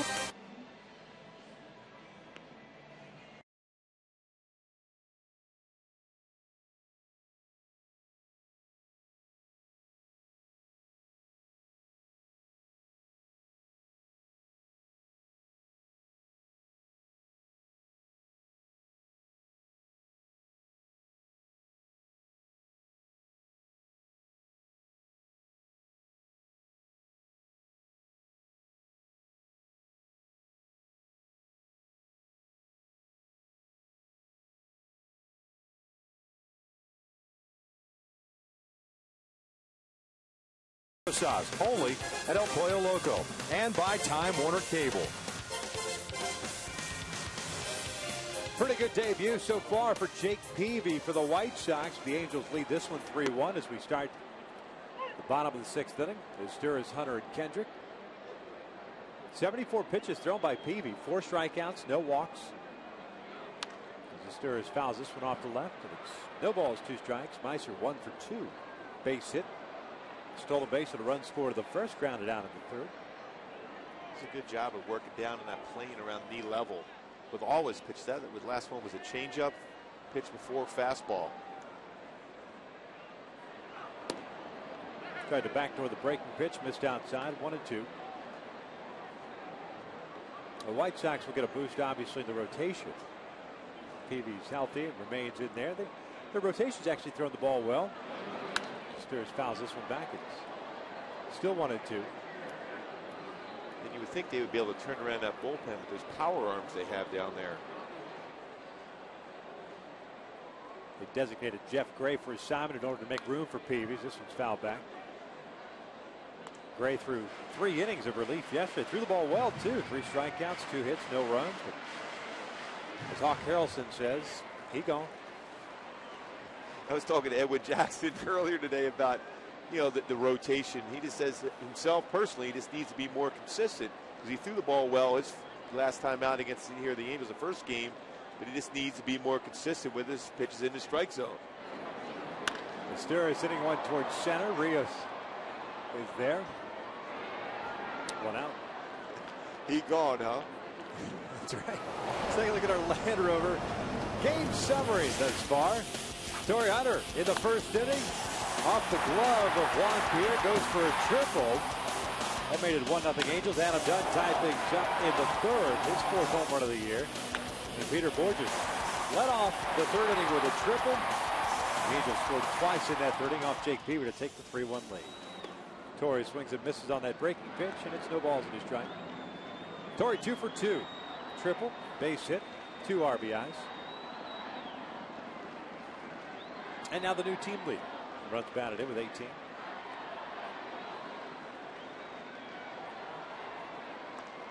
The day when you find out your best run producer, Kendrys Morales, is going to be out for the season, you need your veteran, your other big run producer to start coming through. And you see Torii Hunter starting to get hot. Has been for quite some time now. This one pulled up the line. Tian dives to the backhand's got it. 1-hop throw. Konerko with a swipe tag gets Torii. Round number 2.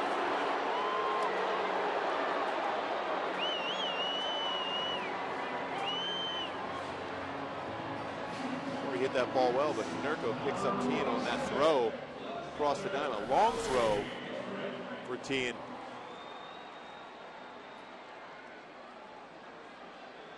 Able to scoop and apply the tag before Torii steps on the base. Howie Kendrick drops a bunt on the 3rd base line. That's an infield base hit for Howie. He's now 1 for 3. Take a look at that play that got Torii at first base. The swipe tag by Paul Konerko. Well, it's a great view we had. Just got him before the foot came down. It was a great angle on our Foxmo. So man at first with 2 outs. Alberto Callaspo steps in. He's grounded to 2nd, hit a fly ball to left. Quick throw over there. Howie diving back in safely. Rule of thumb, when you bunt with 2 outs like that, for Howie, look for him to try to steal 2nd base early in this count to Callaspo. Although Peavy with a quick move to 1st, not particularly quick to the plate. Howie takes off to throw down for Pierzynski. Not in time. A stolen base. Boy, every one of the White Sox thought they got him at 2nd. They all took a couple of steps towards the dugout as if the inning had come to an end. It looked like how he stumbled when he first started going. Pierzynski had a pretty good pitch to throw. Set of the box. Good slide, though. Pretty close. It looked like it got him. Yep, sure did. 4th stolen base for Howie. Alberto lines one into right center field. A base hit. Kendrick being waved around. No throw from Rios. Little insurance. 4-1 Angels.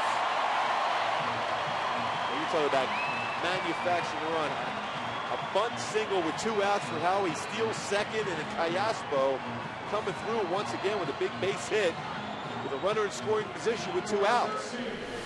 Jake Peavy angry with himself after Callaspo picked up that base hit.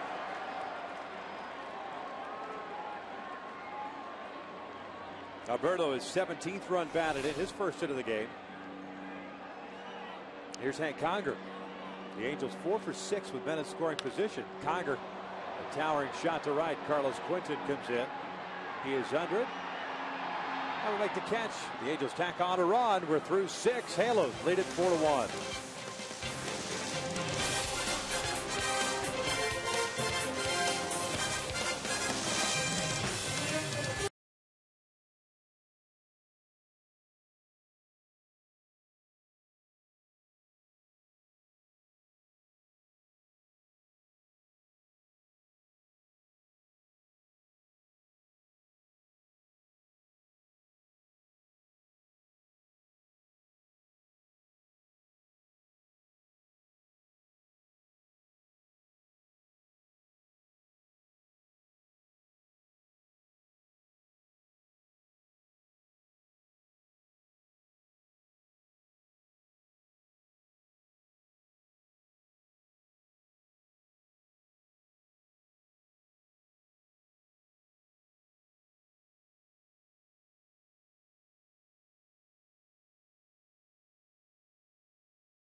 Atwood back out on the bump.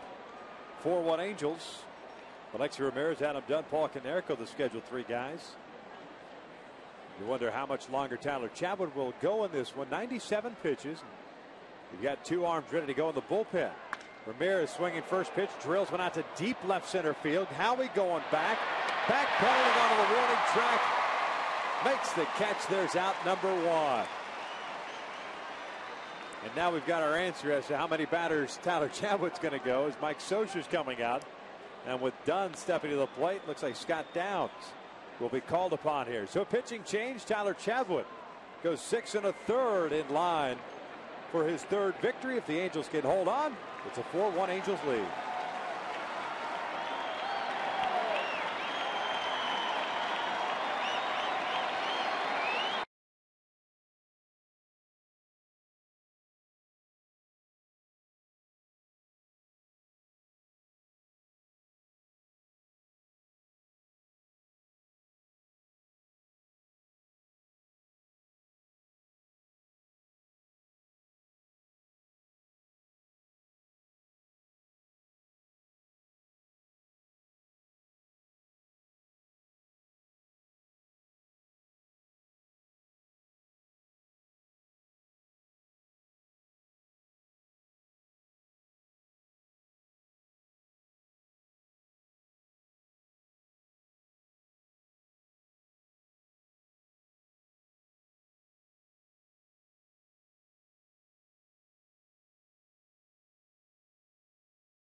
Halos on top 4-1 here. Pitching change. Mike Scioscia going to the pen.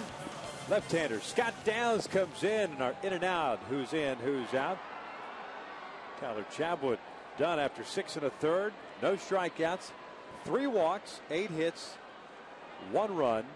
That was courtesy of the Adam Dunn home run. Of the 8 hits that Tyler gave up, Dunn and Brzezinski have 6 of them. A lefty-lefty matchup here for Scott Downs. The first pitch is a breaking ball in there for a strike. The lefty's only hitting 125 against Scott Downs so far in the season. Able to flip that good curveball over for a strike first pitch. First major league start for Tyler in which he did not record a strikeout. Dunn takes a strike on the inside corner, 2-2.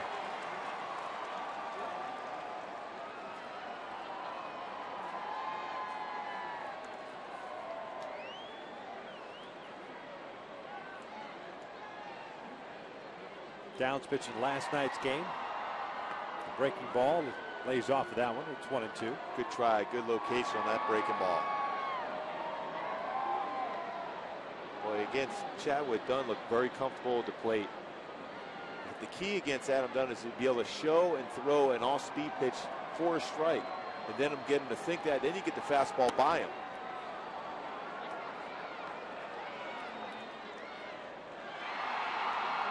Establishing a fastball in after that sweeping breaking ball.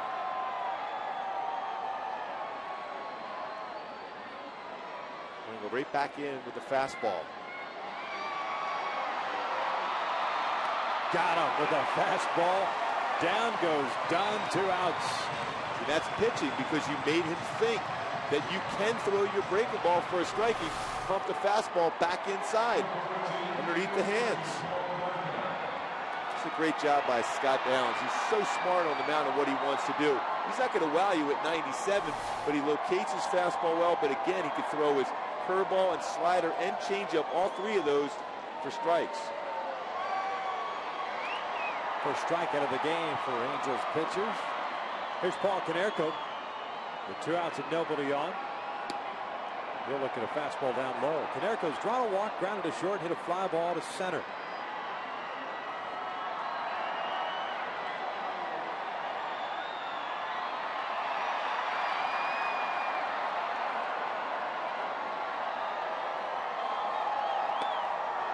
Evens the count of 1 ball, 1 strike. Get back to Tyler Chatwood. That's a nice job by him today, battling. Just the club had success against him at home in Chicago. And with Dan Herron. And again, when you have Dan Herron, Jerry Weaver to talk to, and just watch during the course of a game when you're out there on the bench, you can learn so much. And I think one pitch that Tyler's going to learn from Dan Herron and from Jerry Weaver is that BP fastball. Just to get him off that fastball, because every fastball's been 92, 95. Throw that 87, 88 mile-an-hour fastball and get him off that good fastball that you have. 2-1 pitch. Konerko taps this one up the third base line. Tough play for Kayaspa with the bare hand. Can't get him. Infield base hit for Konerko. So a 2-out knock puts a man on. Mike Scioscia is going to go to the bullpen here with Carlos Quinton stepping to the plate. Rich Thompson will be the guy called upon to kind of get out of this 7th inning. Another pitching change, second of this inning. Halo still on top 4-1.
Then on Wednesday, the 25th of May, the Angels will be hosting the Oakland Athletics. It's just in time for the holiday weekend. All fans will receive an Angels six-pack cooler, courtesy of Sparklet's home and office delivery.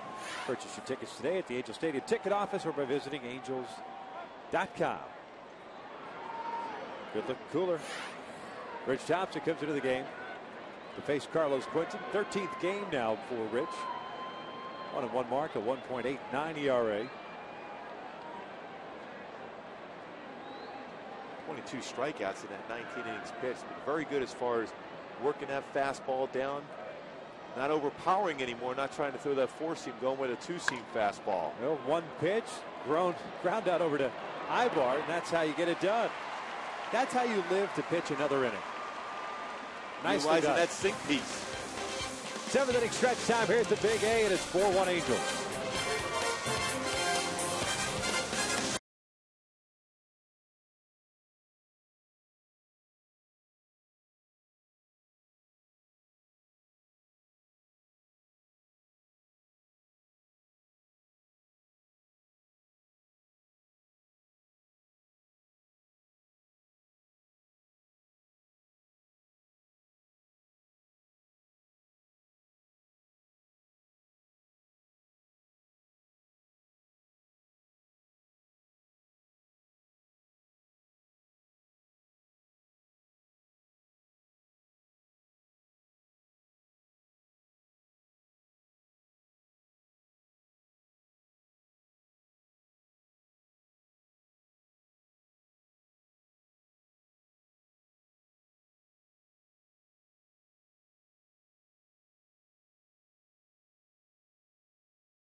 Known as anything but a power hitter, the second baseman shocked the world with his legendary 3 home runs in Game 5 of the 2002 ALCS.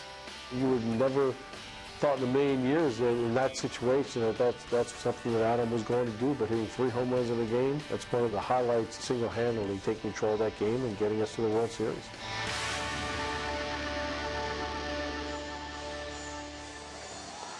Back out here at the Big A, 4-1 Angels. New pitcher on the mound for the White Sox, new third baseman also for Chicago. You take a look at Omar Vizquel, the veteran who is just prolonging his entrance in baseball's Hall of Fame by Better continuing get to in. play. He better get in. And then Jesse Crane takes over for Jake Peavy. Peavy had a terrific debut tonight. In all honesty, gave up 4 runs on 7 hits. He struck out 4, going 6 innings. Crane, sign of the offseason, comes in pitching in his 14th game. The first action we have seen him in this series. Well, he's had a good fastball. He's more of a short arm type thrower, but he's got a good fastball, 90-94, curveball, slider, changeup. Trumbo, Borges, and Ibar here in the 7th for the Angels. And you mentioned Peavy. I thought he threw the ball very well. They got to be happy. That last run is a run that should not have happened. A bunt hit and a good throw by Przinsky. If Ramirez applies the tag quicker, he's out at second base.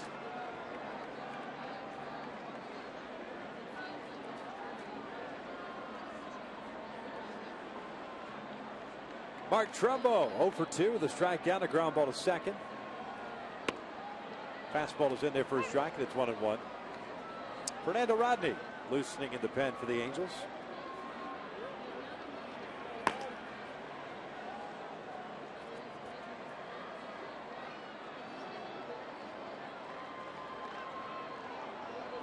Breaking ball outside. It is 2 balls and 1 strike. Jesse Crane coming up in the Minnesota Twins organization, 2nd round pick at 0-2. Last year pitched in 71 games, not a career high for him. He pitched in 75 games back in 2005. As Trumbo takes down an end, it's 3 balls and 1 strike. Trumbo should get a fastball here. See if he can get a hold of it. Crane has a good fastball. He can rush up. We just saw that last one at 95. He's just going with a fastball. 3-1 pitch. Trumbull chased it. Foul tipped it. Full count.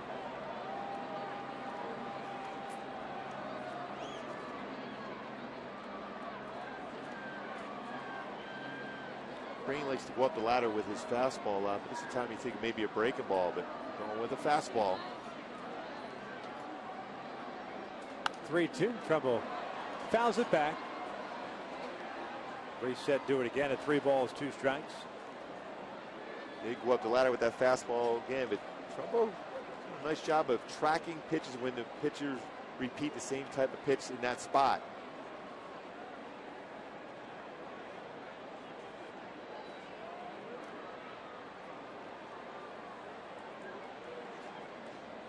Breaking ball, foul back. He stayed on that breaking pitch too pretty well.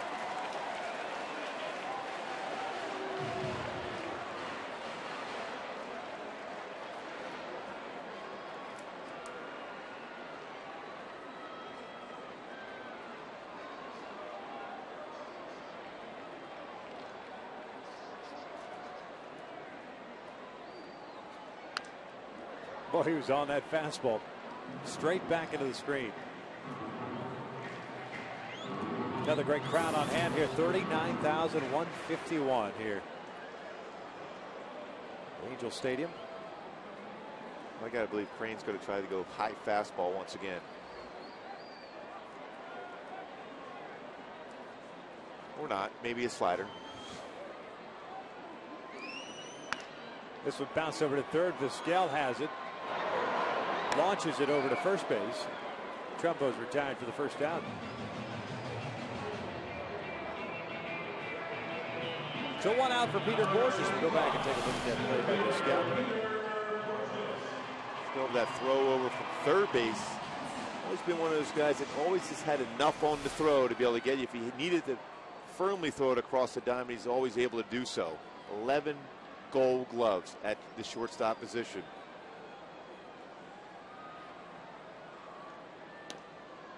Borges takes a fastball on the inside corner. He had a triple with a run scored in the 3rd inning and had a bunt base hit erased courtesy of runner's interference, at least according to Dan Bellino. Breaking balls popped up. Konerko coming over. Pierzynski going out. It's Konerko making the grab for the second out. So 2 quick outs. Eric Ibar steps in. See Matt Thornton getting loose. Another one of those power arms out of their bullpen. It's been a struggle for the bullpen. He throws around 95 to 97. Sale throws 94 to 99.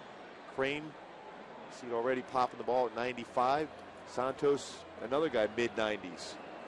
White Sox bullpen with a 3-5 mark and a 4.80 ERA. A lot of struggles early on. Ibar pulls this one past Konerko to right field, up base hit. Second hit of the game for Ibar.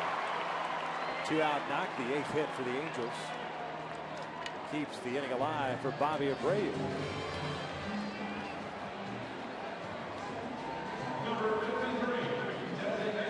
Bobby hitless in this one.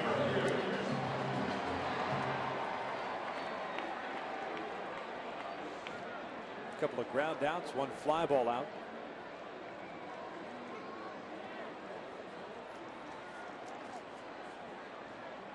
Crane has a pretty good pickoff move. He has 1 pickoff already this season.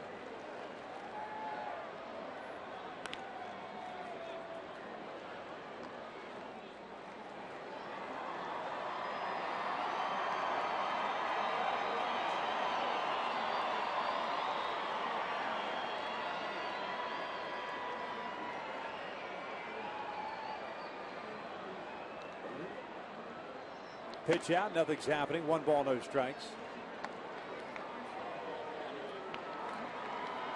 Again, to sell a pitch out as a pitcher, you have to try to have your same mechanics as if you're normally going to throw home or throw over the first. If you quicken it up, which is out of your normal element, good base stealers read that and stay.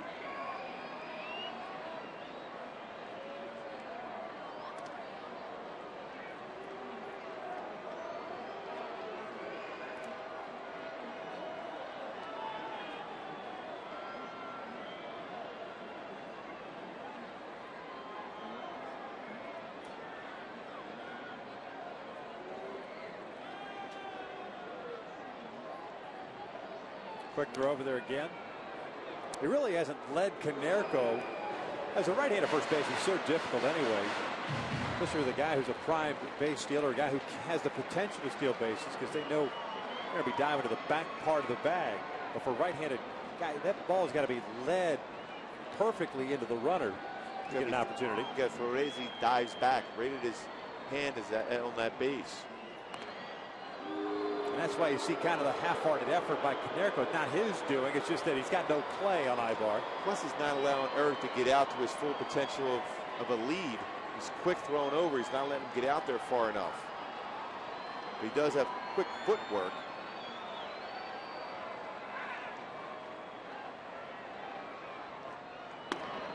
Bobby lays off the fastball, and it's 2 balls and no strikes.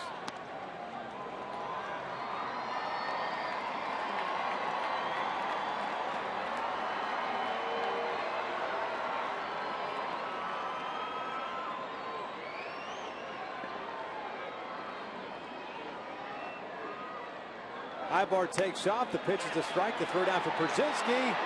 Not in time. Still a base. Third of the game for the Angels.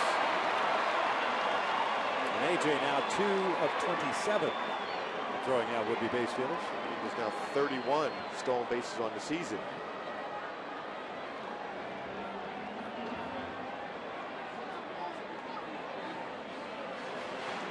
Ibar had a pretty good jump there also. Good slide to avoid a tag. Back in scoring position. 2 balls, 1 strike on Abreu with 2 outs. The Angels scratch across their 4th run in the 6th inning, also with 2 outs. Teoscar coming through with a base hit. Outside, 3 balls and 1 strike.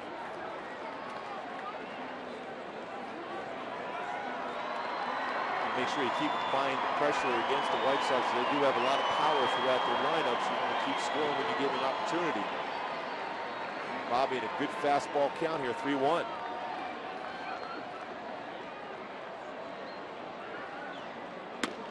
Breaking ball caught the inside corner. Bobby looking fastball there. So full count.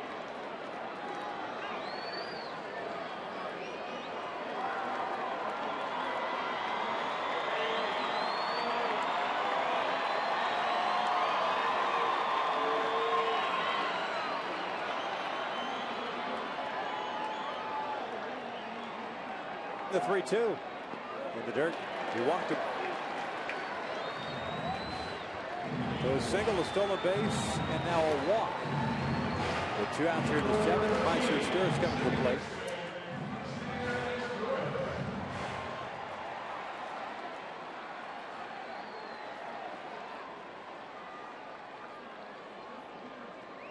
Steers 1 for 3. And a base hit back in the 1st. He's grounded out and hit a fly ball out.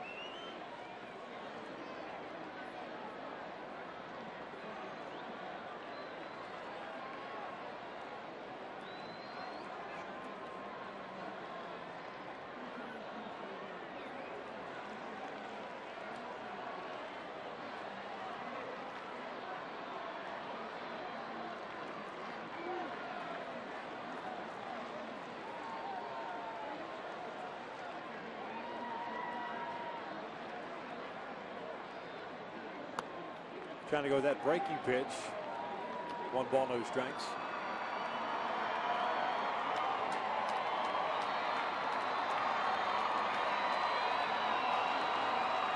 Halos 4 for 6 tonight with men in scoring position. 4 for 11 yesterday. Off speed pitch up and away. 2 balls and no strikes.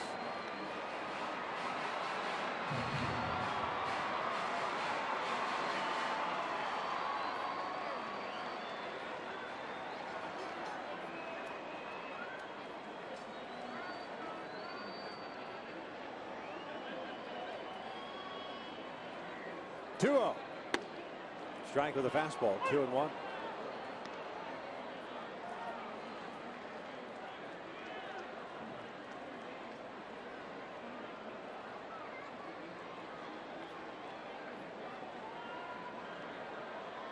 Different hairstyle for Jesse Crain.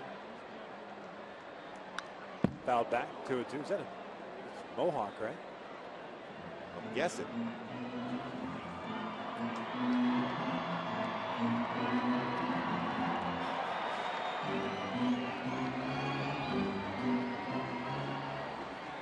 Did you ever go that route? No. You just went with straight mullet? Yeah. It's good luck. This straight mullet.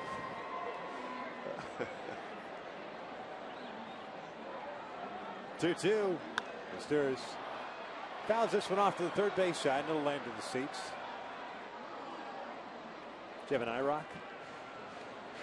Transient. Red and then a black transient. T-tops? Oh, yes. I was rocking that. You were the epitome of the 80s. You're such Little a Bon cliché. Jovi and Cinderella playing. Nice. You know it. Nice.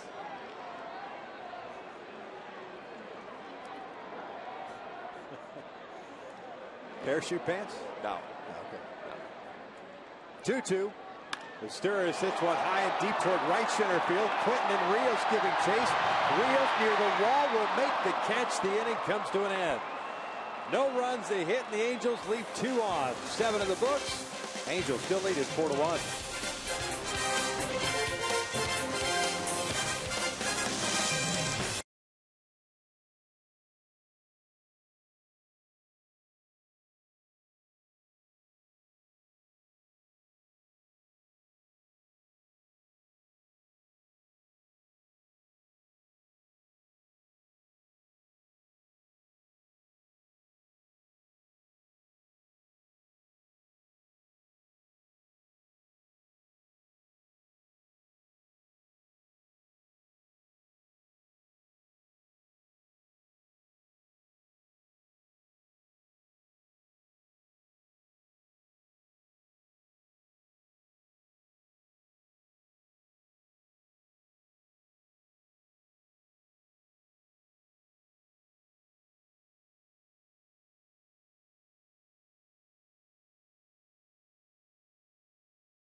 As we get ready to start the 8th inning, Tyler Chatwood 6 1/3, 1 earned run. Adam Dunn got a home run, his 4th of the year. Jake Peaving has returned 6 innings, 4 earned runs. He allowed 7 hits. Torrey Hunter, RBI triple, RBI single. He now has 18 runs batted in. So we start at the top of the 8th inning with a 4-1 Angels lead. Fernando Rodney comes on now, pitching in his 18th game, a 2-1 mark, a 3.94 ERA. Staying with those mechanics, staying taller on the mound, not letting that front shoulder fly open, and commanding that fastball allows that changeup to be that much more effective, and of course his slider too.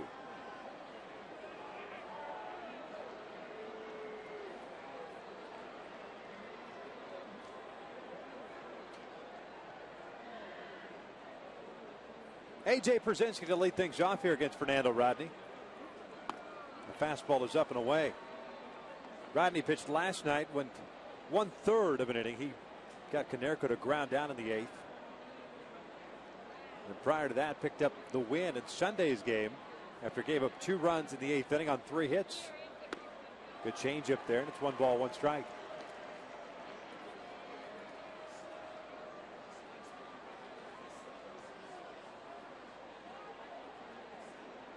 Pierzynski 3 for 3. Couple of singles and a double. Double he picked up in the 3rd inning, his 4th of the year. This one inside out over to 3rd. Callaspo has it. 1 out.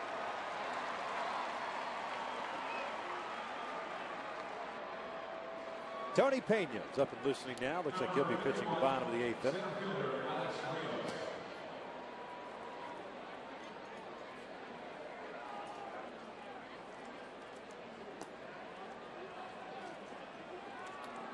There's Alex Rios, the center fielder.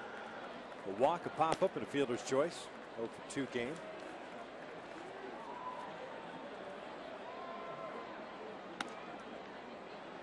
Goes to the changeup first pitch, misses outside.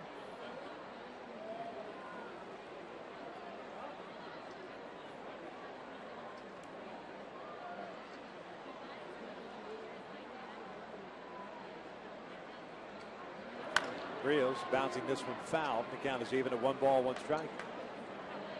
Don't forget to stick around after the game. Angels Live. Billy Mack, Michael Eaves, Jose Mota, Tim Salmon.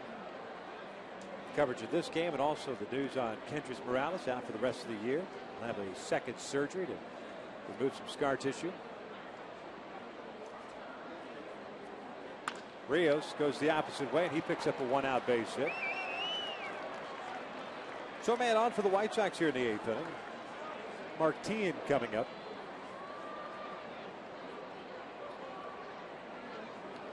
Number 11, third baseman, Omar Vizquel. Pardon me, Vizquel, that's right. He came on as a defensive replacement. Rode him in the field, just didn't ride him in the lineup. Tends to happen.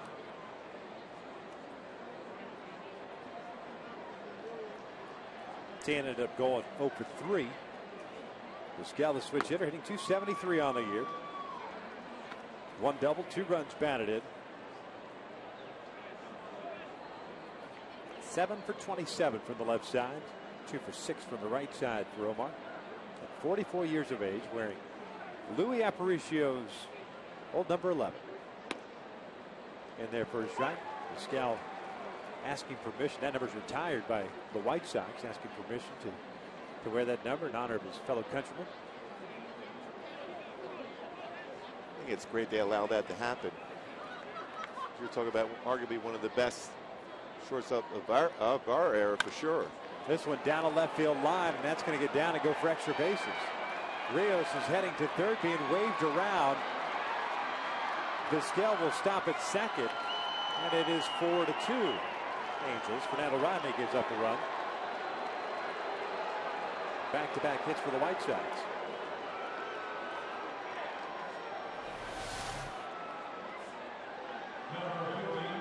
And just like the pitch where Rios was able to do some damage, a pitch up once again, a fastball out over the plate.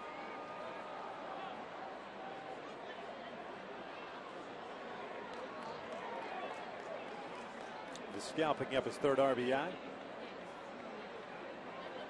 Gordon Beckham steps to the plate. Breaks his bat, hits a comeback into Rodney. Looks back to the runner, fires to first, 2 outs. Good job by Rodney looking back that runner right away. A lot of times you'll see a guy at second base, especially a ground ball like that, will start to break towards third. Vizquel stays there. Rodney's able to get the throw to first, get the out, 2nd out of the inning.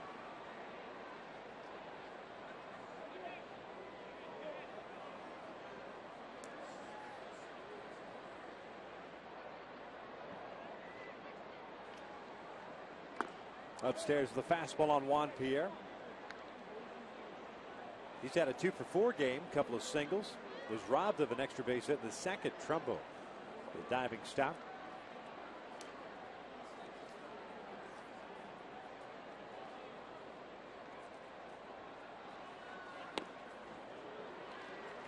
One ball, 1 strike.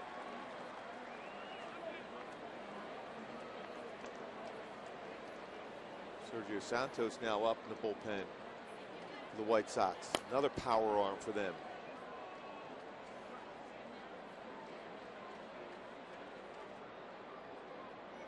Swing and a miss.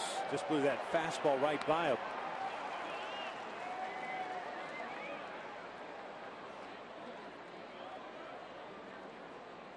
It's 1-2.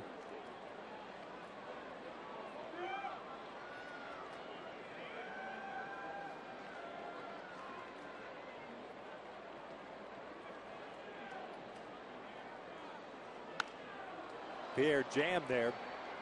Fights it foul. The count remains at a ball and 2 strikes.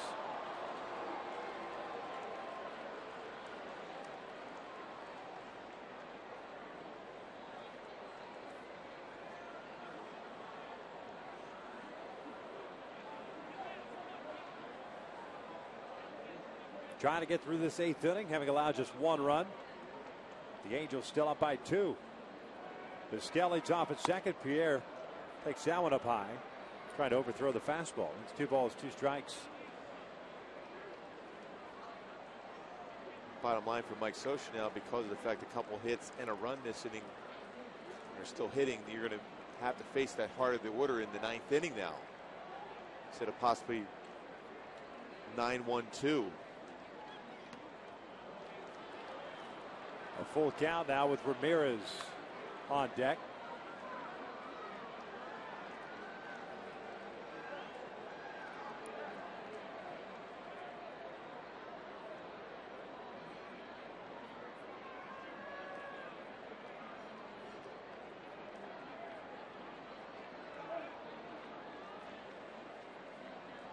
"3-2," and he walked him. So Fernando Rodney's struggles continue. 17 pitches thrown here in the 8th. 2 hits, 1 walk, no strikeouts. He elected to throw a 3-2 changeup. Juan Pierre to walk him there to put the tying run at first base now.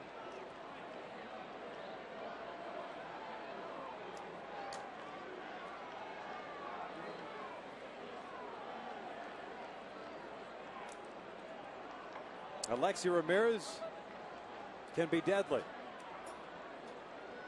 He's 0 for 4 in this one, but the last batter that Tyler Chatwood faced was Ramirez in the 7th, and he took Kendrick deep to the wall. The runners go, throw to second, third base. The runners interference, and they're calling them out. Thank you very much. Ozzie Guillen's going to argue with Dan Bellino, and the inning comes to an end.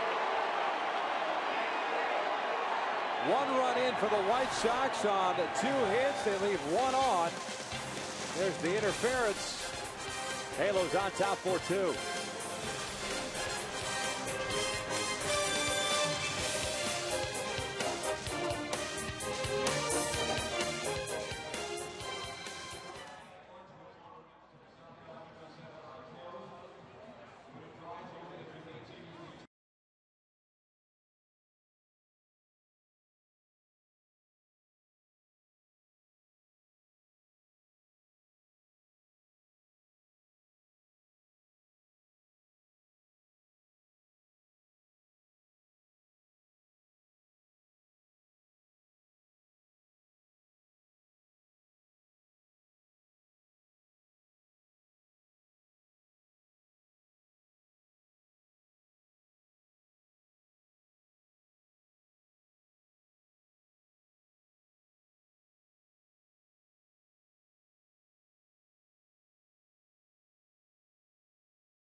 Go back and take a look at the play that ended the 8th inning.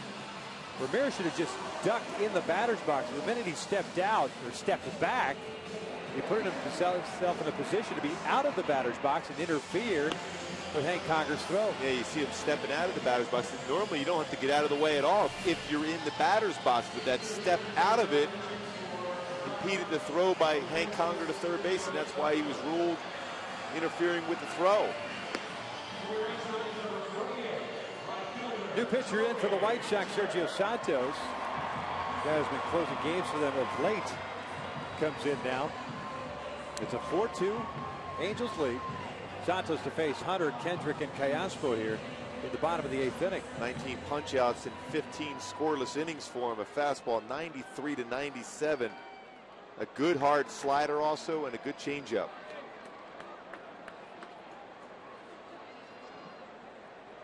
Torre 2 for 3.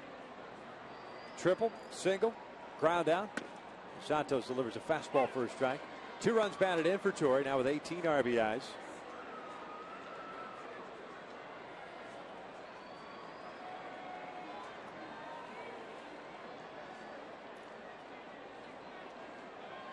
The 0-1 pitch. Breaking ball is in there. It's no balls, 2 strikes. Sergio Santos with that 1-0 record, no ERA. 15 innings. He's allowed just 7 hits. He has struck out 19 and walked 6. Breaking ball is down and in. It's 1 ball, 2 strikes. Double barrel action going for the Angels. Takahashi, the left-hander, on the right of your screen. Jordan Walden on the left. He's the closer.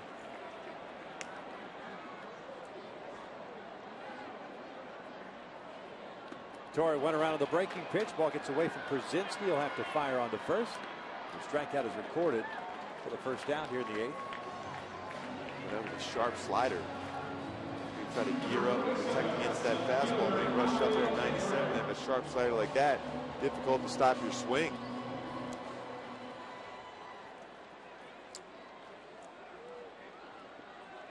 Brings up Howie Kendrick.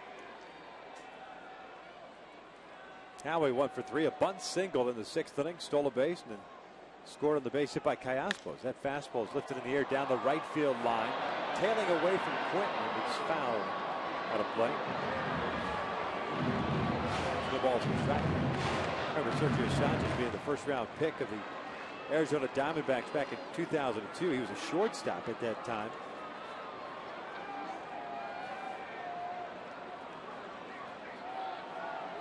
Right here, Mater Dei High School, as that breaking pitch is in the dirt. It's 1 ball, 1 strike.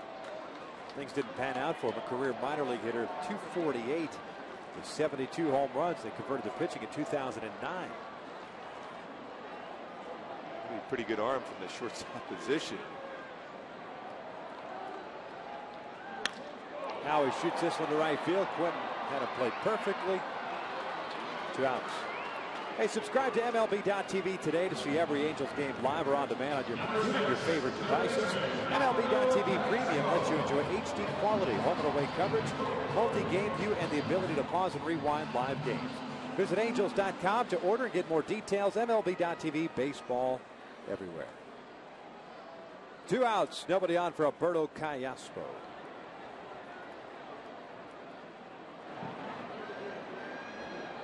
Santos had an interesting stretch as far as the transactions for him the last couple of years. Alberto hits one sharply off the glove of Beckham into shallow center field. That's going to go out as a 2-out base hit for Alberto, his 2nd hit of the game.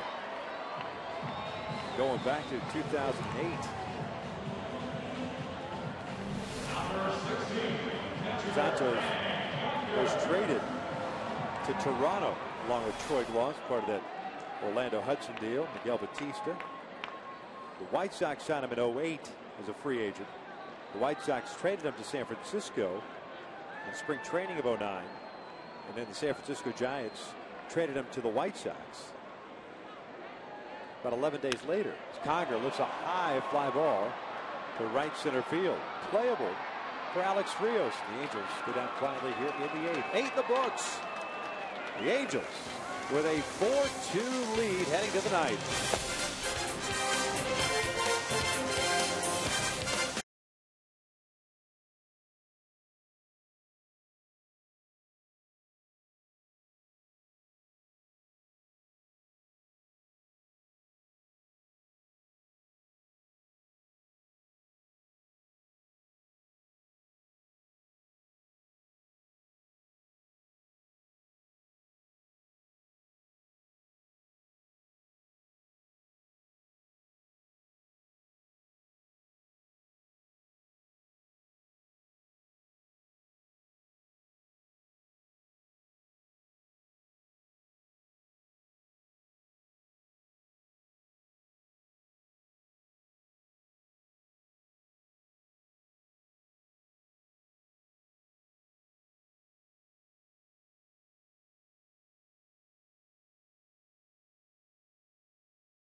schedule. The Halos have a travel day tomorrow, going off to Texas.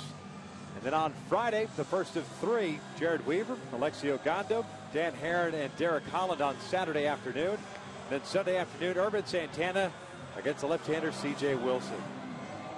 All three, I should say, will be here on Fox Sports. I'll be there. Yeah, sounds good. That's a pretty good pitching situation set up by Mike Scioscia. Yep. Willis is in left field now. Howie Kendrick moves over to first. New pitcher on the mound is Jordan Walden.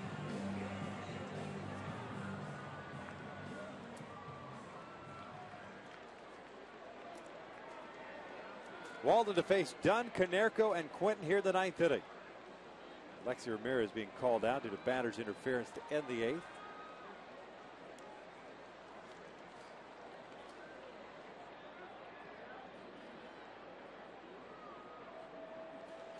Adam Dunn, 3 for 4. 2 singles and a home run as that fastball is inside. 1 ball, no strikes.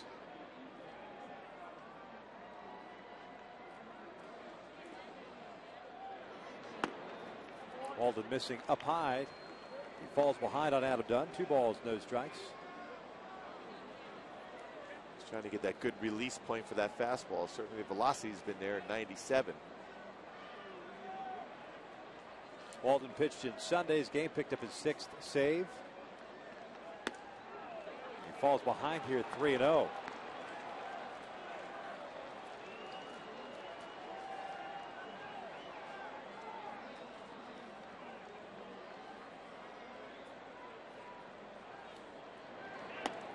That's a 4-pitch walk. Leadoff man is on here to strike the ninth.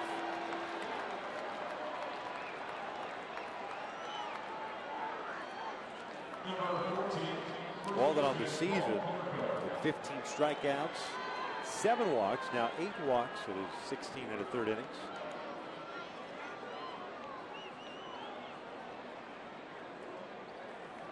Now faces Paul Konerko, who walked in the first, was grounded out, flied out, and singled since.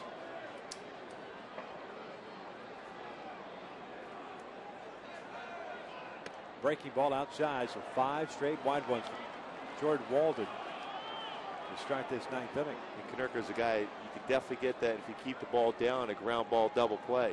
He's hit it 3 so far this year. Third strike.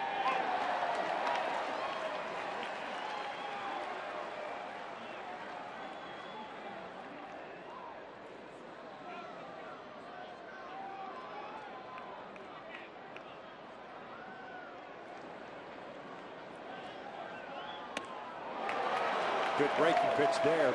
1-2. Boy, that was a sharp slider after that pitch before at 98 on the outside corner at the knees.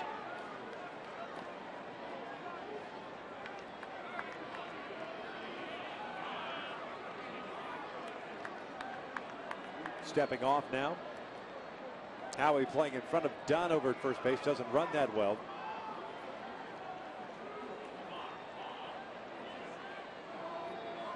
Right back with that same slider again. Breaking pitch. Got him looking. Down goes Konerko. There's out number 1.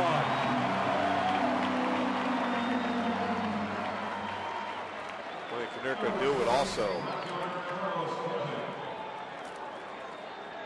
Boy, what a perfect pitch. Stayed on top.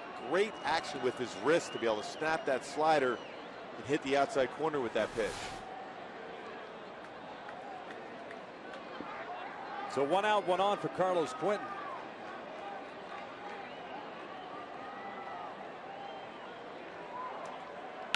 Pass ball, line toward the middle. The Steelers can't handle it. Goes into center field, a base hit. So 2 on and 1 out now. Quinton with his first hit of the game. 1 for 4, and it brings up A.J. Pierzynski.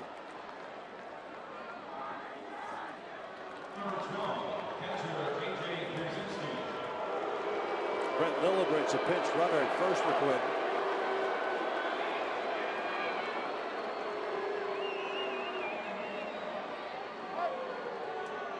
Representing the tying run at first. Yeah, Lillibridge is the guy that runs very well. got a little bit of a clogger in front of him in Adam Dunn.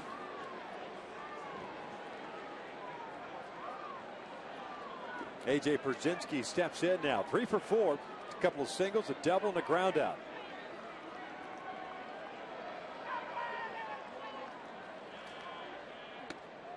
Going with an off-speed pitch. Picks up an off that fastball there. That's outside for ball 1.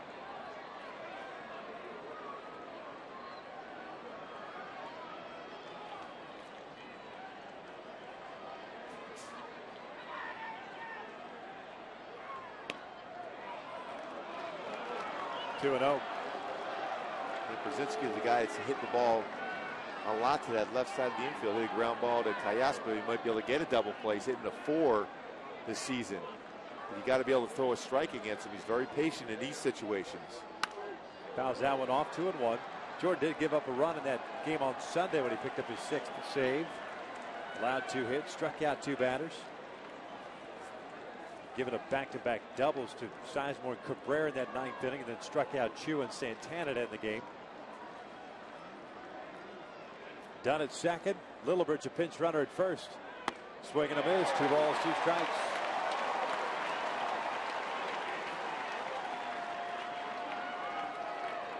Some high cheddar at 97.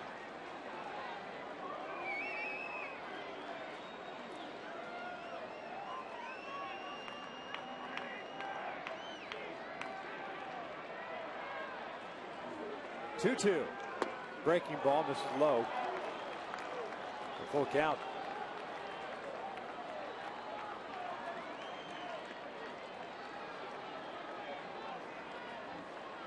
Alex Rios on deck.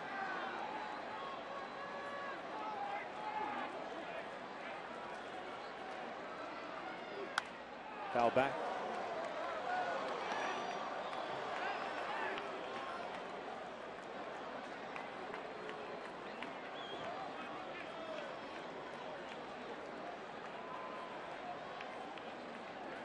Outfield straight around against Pierzynski. The run that matters the most, the guy standing at first base, Lillibridge.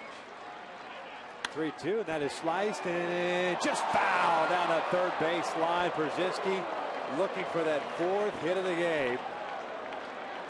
Just missed it. Same approach going the other way. Boy, that didn't miss by much.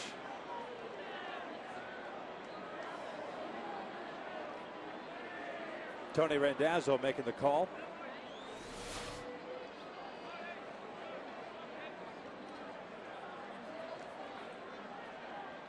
Well, you think maybe fastball up, and if it was 2-2, you can take that chance. With a 3-2 count, you got to hope that he'll swing at this elevated fastball if you decide to go upstairs with it. Another 3-2. Chopper toward the middle. Eyeball can't get it. That's a base hit. Dunn's going to be waved around. And it's a 1-run lead, 4-3 Angels.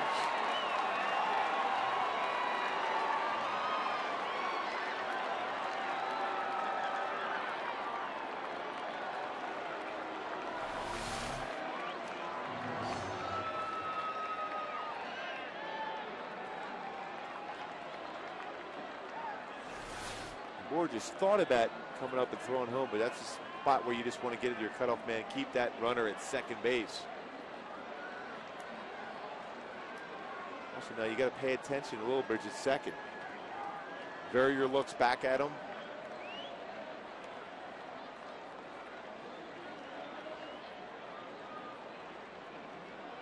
First hit for the White Sox tonight with a man in scoring position, 1 for 10 overall. Pierzynski with a 4-hit game, picks up his 12th RBI. A walk, a strikeout, 2 hits given up by Jordan here in the 9th. Alex Rios steps to the plate now.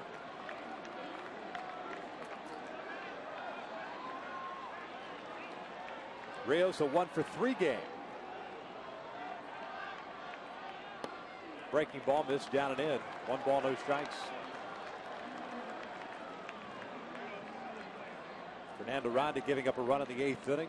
Jordan giving up here in the 9th. Still with an opportunity to get out of it.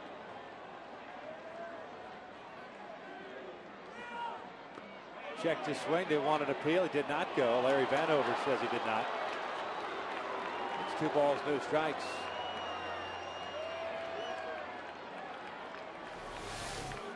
A better view right here to see if he went. Did a pretty good job of holding it.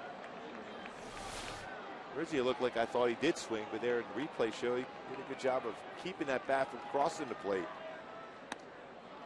2-1. Went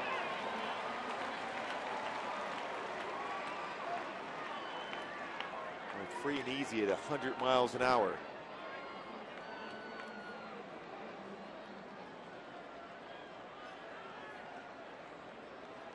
The 2-1 pitch. Overthrows the fastball. A wild pitch advances Lillibridge to third and Pierzynski to second.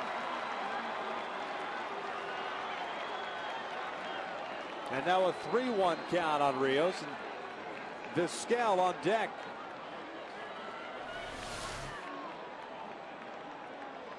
Boy, that last pitch he threw at 100, it was nice and smooth with his mechanics this time. Jordan overthrew this fastball in the dirt. Infield in. 3-1 pitch. Breaking ball. Did he go? No. He walked it.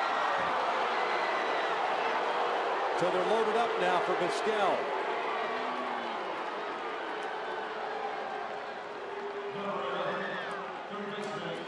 Sure looked like he did go on this one. Let's take a look here at the side view. Well, he crossed the plate on that one. Question is, where was the pitch? I like the pitch myself. I thought 2 ways you can go about that being a strike. In the zone and, of course, the swing. The pesky Omar Vizquel takes outside. 2 walks in the inning by Jordan Walden. That was the 23rd pitch he's thrown here. 10 strikes, 13 balls. Vizquel in his first at-bat doubled down the left field line. Picked up an RBI. That was against Fernando Rodney. There's no action whatsoever in the Angels' pen. It's Waldo right now here in the 9th. Well, that's now like they're going to scramble somebody. Kevin Jepson, called before the game, starts to loosen in a hurry. Lillibridge representing the tie runs at third. Pierzynski's at second, and Rios at first.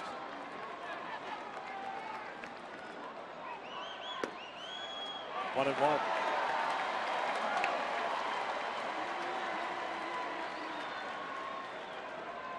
Outfield not very deep. Reggie is shallow and left. Borges in center. Torrey in a couple of steps in right.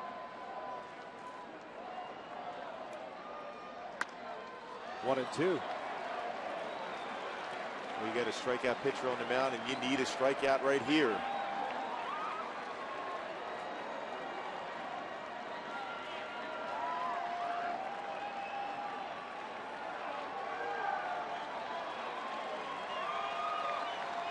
There's the 1-2 in the air towards center.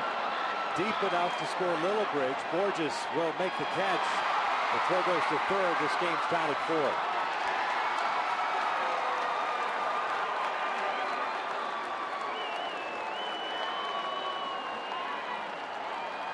Tyler Chatwood unable to pick up his third major league victory. A blown save for Jordan Walden. And still work to do with 2 outs here. Gordon Beckham coming up.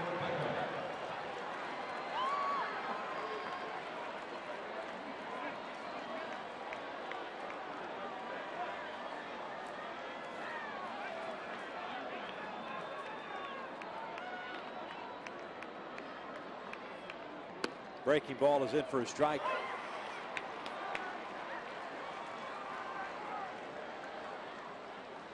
Two RBIs for Omar Vizquel in the 8th and 9th innings. Blows the fastball by Beckham, and it's 0-2.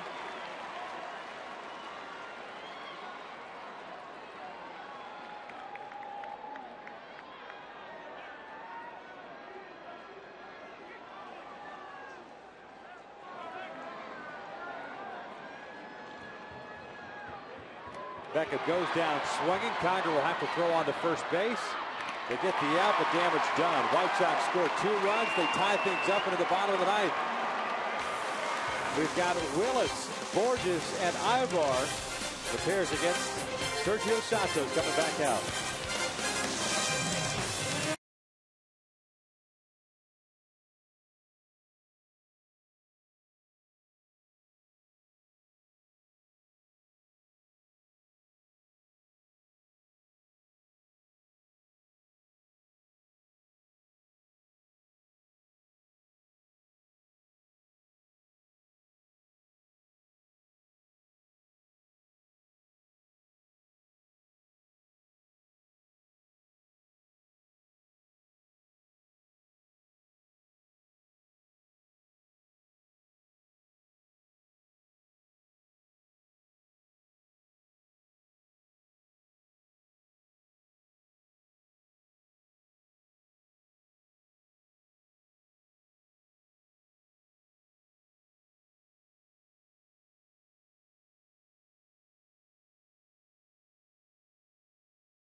The White Sox scoring one in the eighth, two in the ninth off Rodney and then Walden in the ninth inning, giving up the 2 runs. And here the ninth inning, Sergio Santos, the White Sox closer who pitched in the eighth inning, will face Reggie Willis, Peter Borges, and Eric Aybar.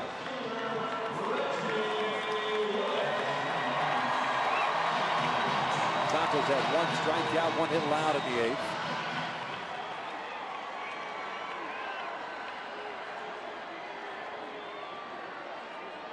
Reggie's job right now is find a way to get on base. Either a base hit or a walk. Create some havoc. Get on the bases. Force the issue of the defense of the White Sox. Littlebridge stays in the game, plays right field. The fastball is down and away for ball 1.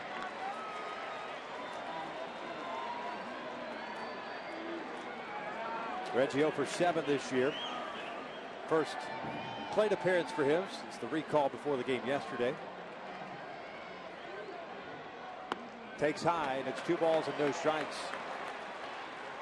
Reggie got in the game last night as a defensive replacement in the 8th inning, but did not get an AB. Vizquel in on the grass and covering the line at third base. Reggie takes a strike, 2-1.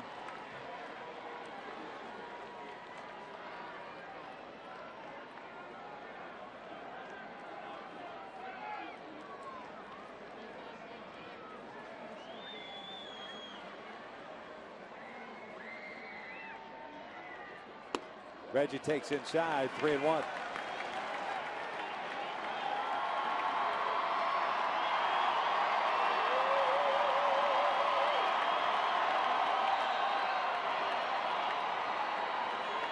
Borges on deck.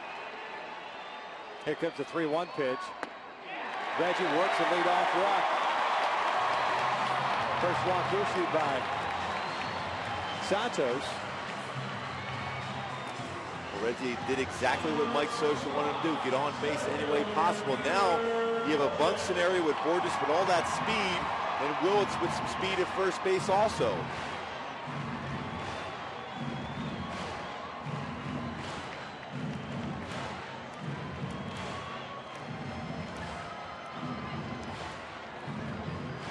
Borges 1 for 3, had a triple with a run scored in the 3rd inning.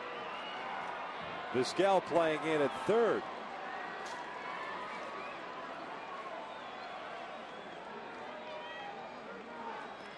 Quick throw to first base.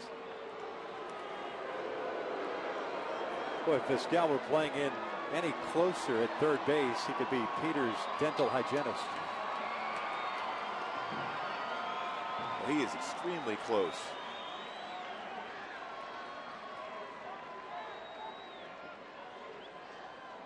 Takes down low for ball one.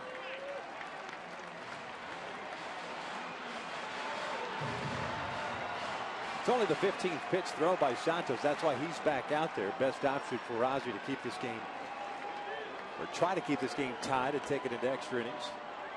Santos continues to throw pitches away here and low. It's a better opportunity for Peter to get the bunt down. The throw over to first base. Reggie doesn't have that big of a lead over at first base.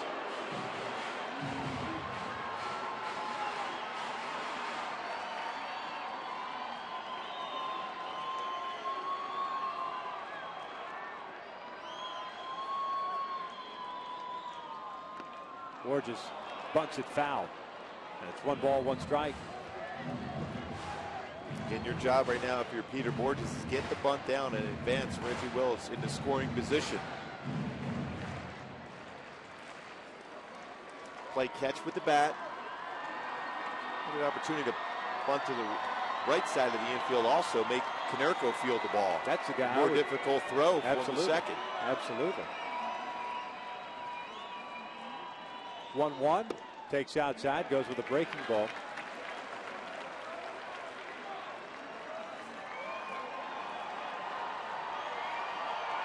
And Borges is ahead of the count at 2 balls, 1 strike.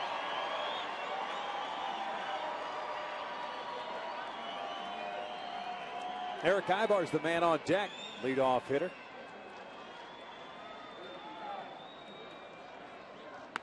Bunt up the first base line, it is foul. And Peter this time makes sure that he runs on the proper side of the foul line. We saw earlier he was called out for running inside the line on a bunt. We've had runners interference, batters interference in this game. Just need the catcher's interference for the trifecta. Guy throwing this hard, there's a chance. A little late on your swing, hit the glove. Matsui was very good at that.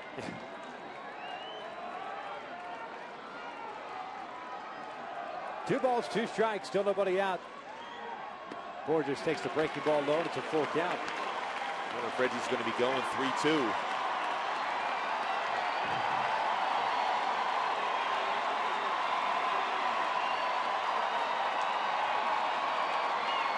He is going to be going. He needs to get a little bigger lead at first base.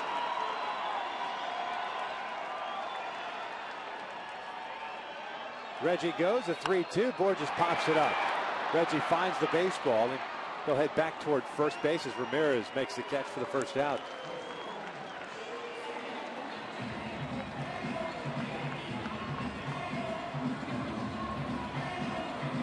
Santos riding that fastball up in the upper part of the strike zone. Here comes Ibar, 2 for 4 game, extending his hitting streak to 10 with that 3rd inning RBI single. Had a single in the 7th inning and also stole a base.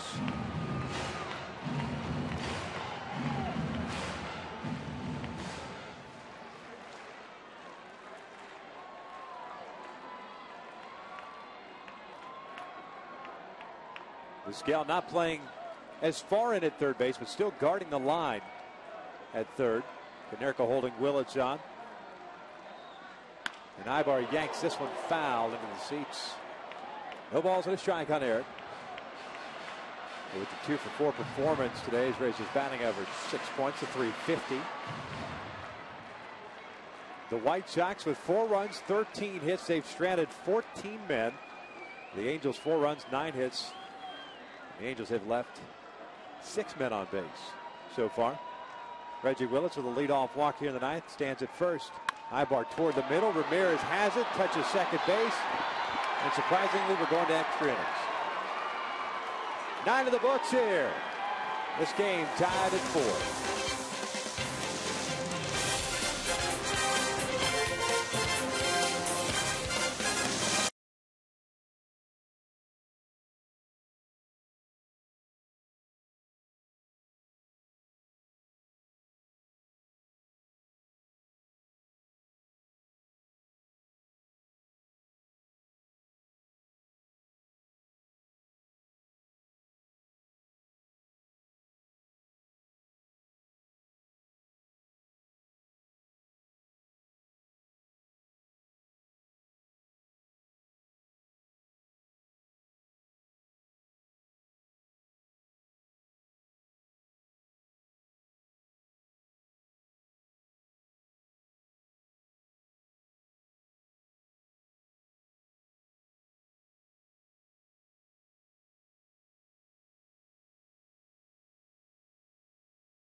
For the Halos, Kevin Jepsen back in the big leagues will come on here in the 10th inning to face the top of the order, Pierre Ramirez and Dunn.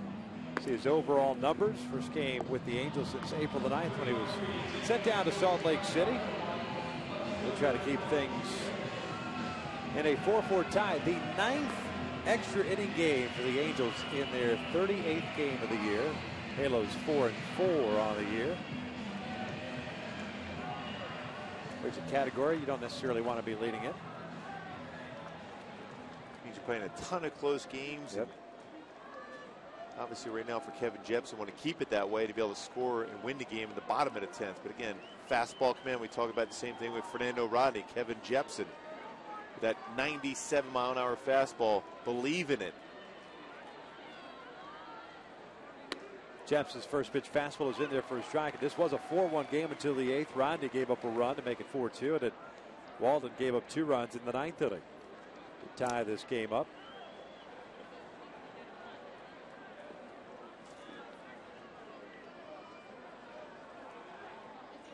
Breaking ball is in there, 0-2. The thing, too, is that Downs and Thompson are done after throwing just 1/3 of an inning each to get to Fernando Rodney. Thins out the bullpen for you.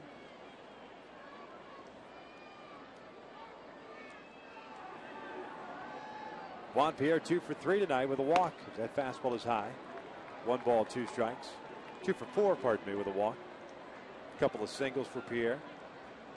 It's the one guy you definitely want to keep off the bases if you can here for the White Sox. A guy that real good speed, always aggressive on the bases. A little bit of a tardy swing there by Pierre. The count remains at 1 ball, 2 strikes. Only other game that's ongoing right now is going up in San Francisco. Giants leading the Diamondbacks 4-3. That game at the bottom of the 8th. Everything else a final or a postponement. Major League Baseball. 1-2 pitch. Pierre grounds with a short. Ibar's got the skimmer. 1 out.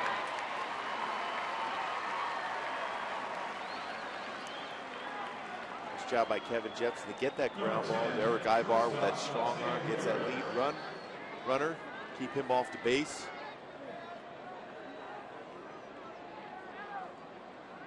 The Angels saw extra innings Friday against the Cleveland Indians. 11 innings. 2-1 Angels victory. It was a game in which the Halos had 4 straight hits to start the 11th inning. Here's Alexi Ramirez. The breaking ball is outside. Ramirez called for batter's interference that ended the 8th inning. He's grounded into 2 double plays tonight. 0 for 5 overall.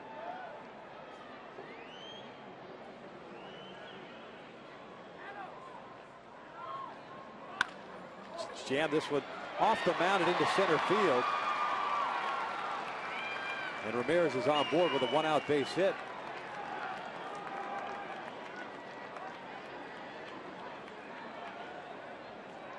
Number 32, designated hitter, Dunn. And now Jepsen to face Adam Dunn here. He's had a big game, 3 for 4. But it was Dunn who, facing Walden to start the 9th inning, drew the 4-pitch walk. That kind of started the snowball effect for the White Sox. Dunn scoring that first run in that 9th.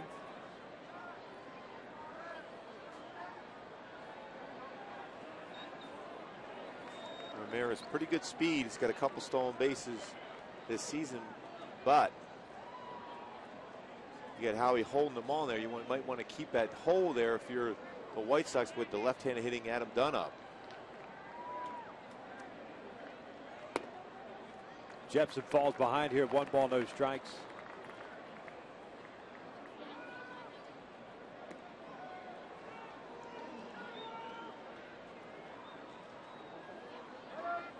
Good look at the defense.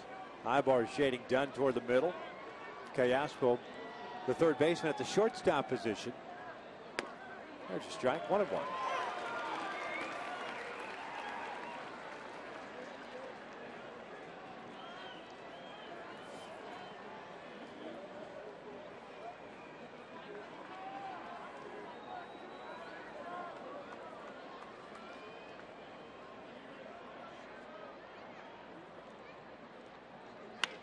Dunn fouls it off the left. 1 ball, 2 strikes. We're told that Mark Teahan left the game due to a mild strain of his left oblique. That's what allowed Omar Vizquel to come into the game. Vizquel doubled home run in the 8th and had a sacrifice fly in the 9th.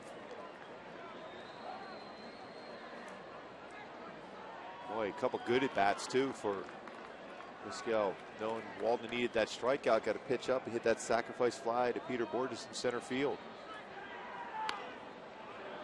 Dunn just down a piece of that one, keeps his at-bat alive.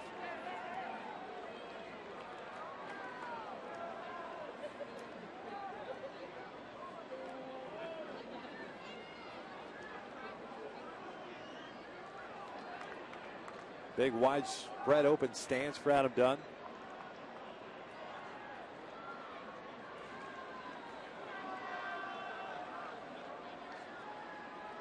Long pause for Jepson. Now he steps off. Kevin pitched in 12 games down at Salt Lake this year, was 1-1. A 4.76 ERA. Had 17 innings under his belt, 19 hits allowed, 12 strikeouts and 4 walks. He also picked up a couple of saves. Dunn pops this one foul on the third base side. He'll land in the seats.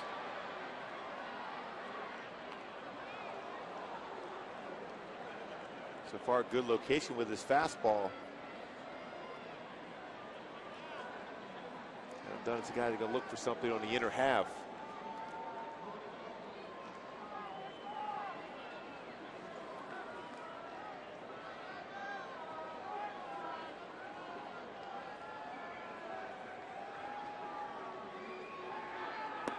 Tried to get him to chase that breaking pitch. It evens the count at 2-2.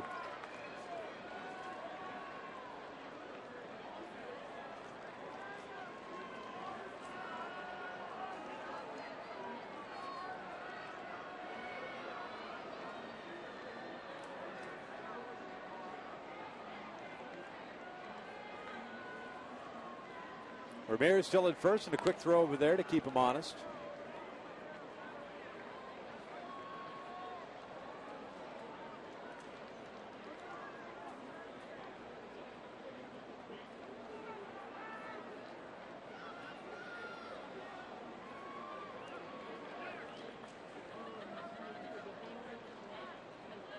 And a 2-2. Dunn shoots one down the left field line, giving chases. Willits can't get it.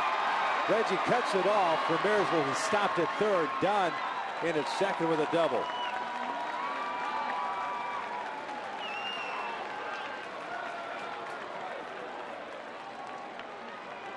Dunn has had some kind of game. 4 hits, a walk, home run. Big walk there in the 9th inning, too. Lead-off walk. Gets a fastball. Located pretty well, but it went with the pitch. Again, when you look away, look away, look away, you're going to have a good opportunity to be able to make a good pass at your pitch. Well, good hitters can track that part of the plate all day long if you stay out there.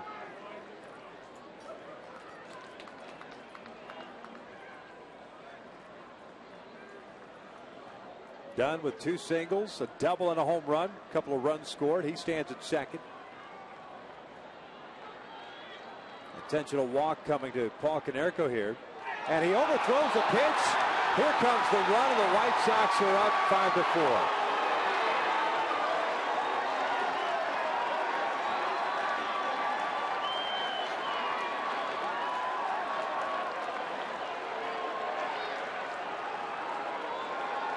Wonder why pitchers change your mechanics when you're in this. You kind of try to aim it instead of just throwing the ball off the plate with the catcher moving.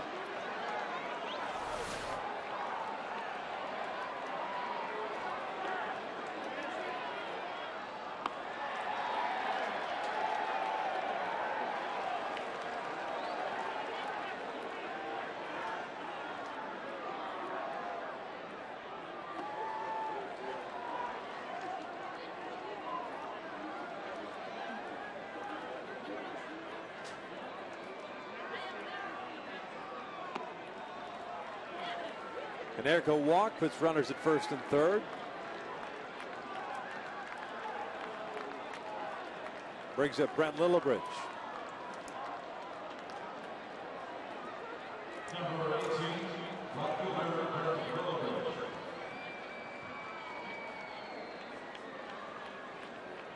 Tough night for the bullpen.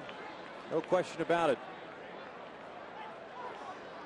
Fernando Rondi had given up 1 run in the 8th. I think was helped out by that batter's interference to end the 8th.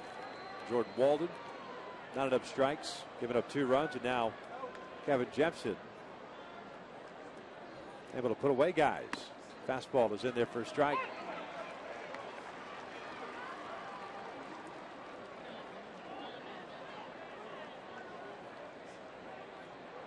First AB for Lillibridge. Came on as a pinch runner in the 9th inning for Carlos Quentin. Hitting .281 on the year, 3 home runs, 4 runs batted in. Breaking ball in the air to center. Borges dead in his tracks, has it. Dunn looks like he's tagging. Here comes the throw home, and Dunn is safe. 6-4 White Sox. Sac fly for Brent Lillibridge.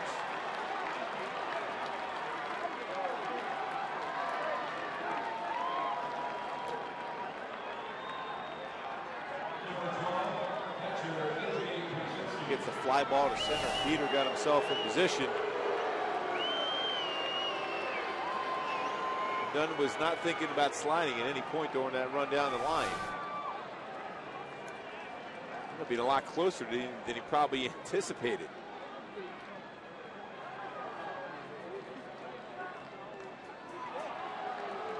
They peel over at third. He didn't leave early.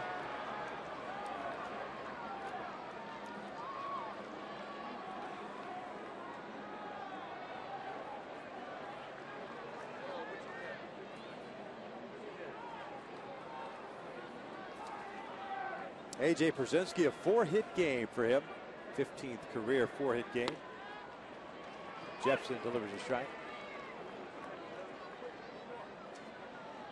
Boyd is serving that ball in the left field throughout the entire game.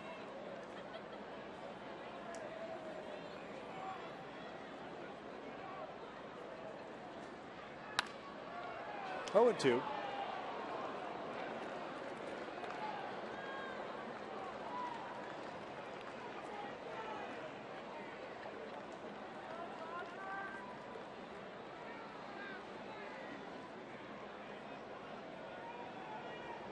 The bottom of the 10th inning, the Angels have Abreu, Asturias, and Hunter due up. Looks like Matt Thornton's loosened. Runner goes. Lillibridge advances to second.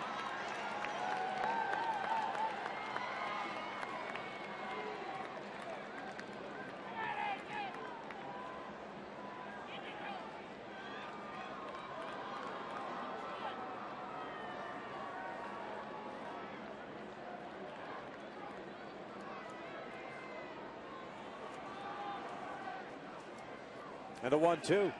Pierzynski went around. Conger will have to fire on to first. The inning is over, but the White Sox take the lead. They score 2 runs on 2 hits and a wild pitch to boot. We get to the bottom of the 10th inning. Halos down 6-4.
Down by 2 here in the bottom of the 10th inning. They'll have 2, 3, and 4 coming up. Face the left-handed fireballer, Matt Thornton, who's off to a shaky start this year. He's the guy that the White Sox are counting on to close games out for them, but 12 games, 0-3 record, and a 7.36 ERA. He's an overpowering fastball from the left side, 92 to 98, and a slider. But you're right, Victor. 11 innings pitched, 19 hits, 6 walks.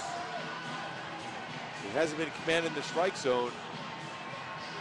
A couple home runs allowed also. Well, Bobby Abreu will lead things off here in the 10th.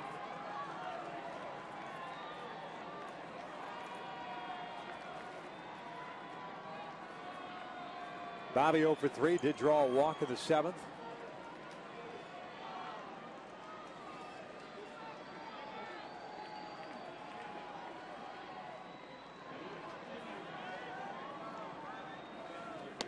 Thornton's first pitch is in there for a strike. Sergio Santos, by the way, went 2 innings, had 1 strikeout, 1 walk, 1 hit allowed.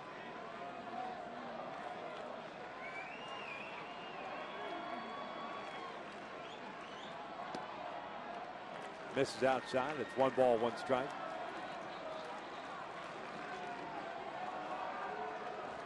Good career numbers for Bobby against Thornton. A lot of fastballs away. Serve it into left field against him. Lays off of that one. It is 2-1. Thornton last year for the White Sox pitched in 61 games. 5-4 and a 2.67 ERA. As a matter of fact, he's had a sub-3 ERA over the last 3 seasons.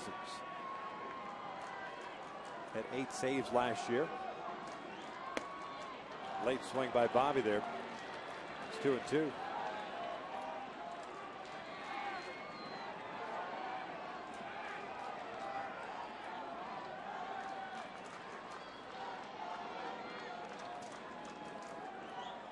Bobby grounds one to second. Beckham is there. 1 away.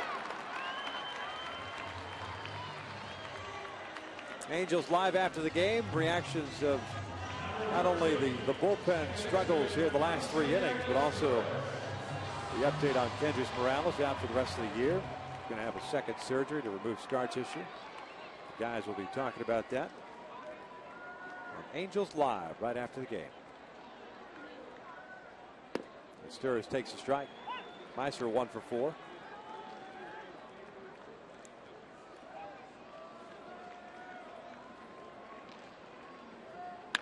Shoots this one, and leaping grab by Paul Konerko for the second out here in the 10th. And that was some kind of play by Konerko, jumping up. Ball looked like it was going to get right down the right field line for a double. So the second out of the inning. Konerko not only has gotten better at the plate, but improved significantly at first base as far as fielding his position. So the Angels down to the last out. Torre, a 2 for 4 game, a triple, a single, a couple of RBIs, tries to bunt his way on. Konerko fields it, flips to Thornton, and what a play to end the game. Behind the back, a pass over to Thornton, who was covering, and the Angels dropped this one by the final of 6-4. Boy, that's why you field your position, and that flip over to first. Thornton, anytime the ball's hit to that side of the field, you go there. Konerko with a good flip behind the back, barehand by Thornton. Able to step on the base, but Konerko making 2 outstanding defensive plays here at the end of this game and giving the White Sox the victory and the series victory also by coming back late in this ball game to be able to pull this one out. Even though they had many opportunities early in the game, the White Sox, they failed to do so against Chatwood, but that bullpen at the end unable to hold the lead. Sergio Santos picks up the win. Kevin Jepsen takes the loss. Once again, 6-4 White Sox. For Mark Kubicin and our entire crew, I'm Victor Rojas. We thank you for watching. As always, stick around as Angels Live is coming up next.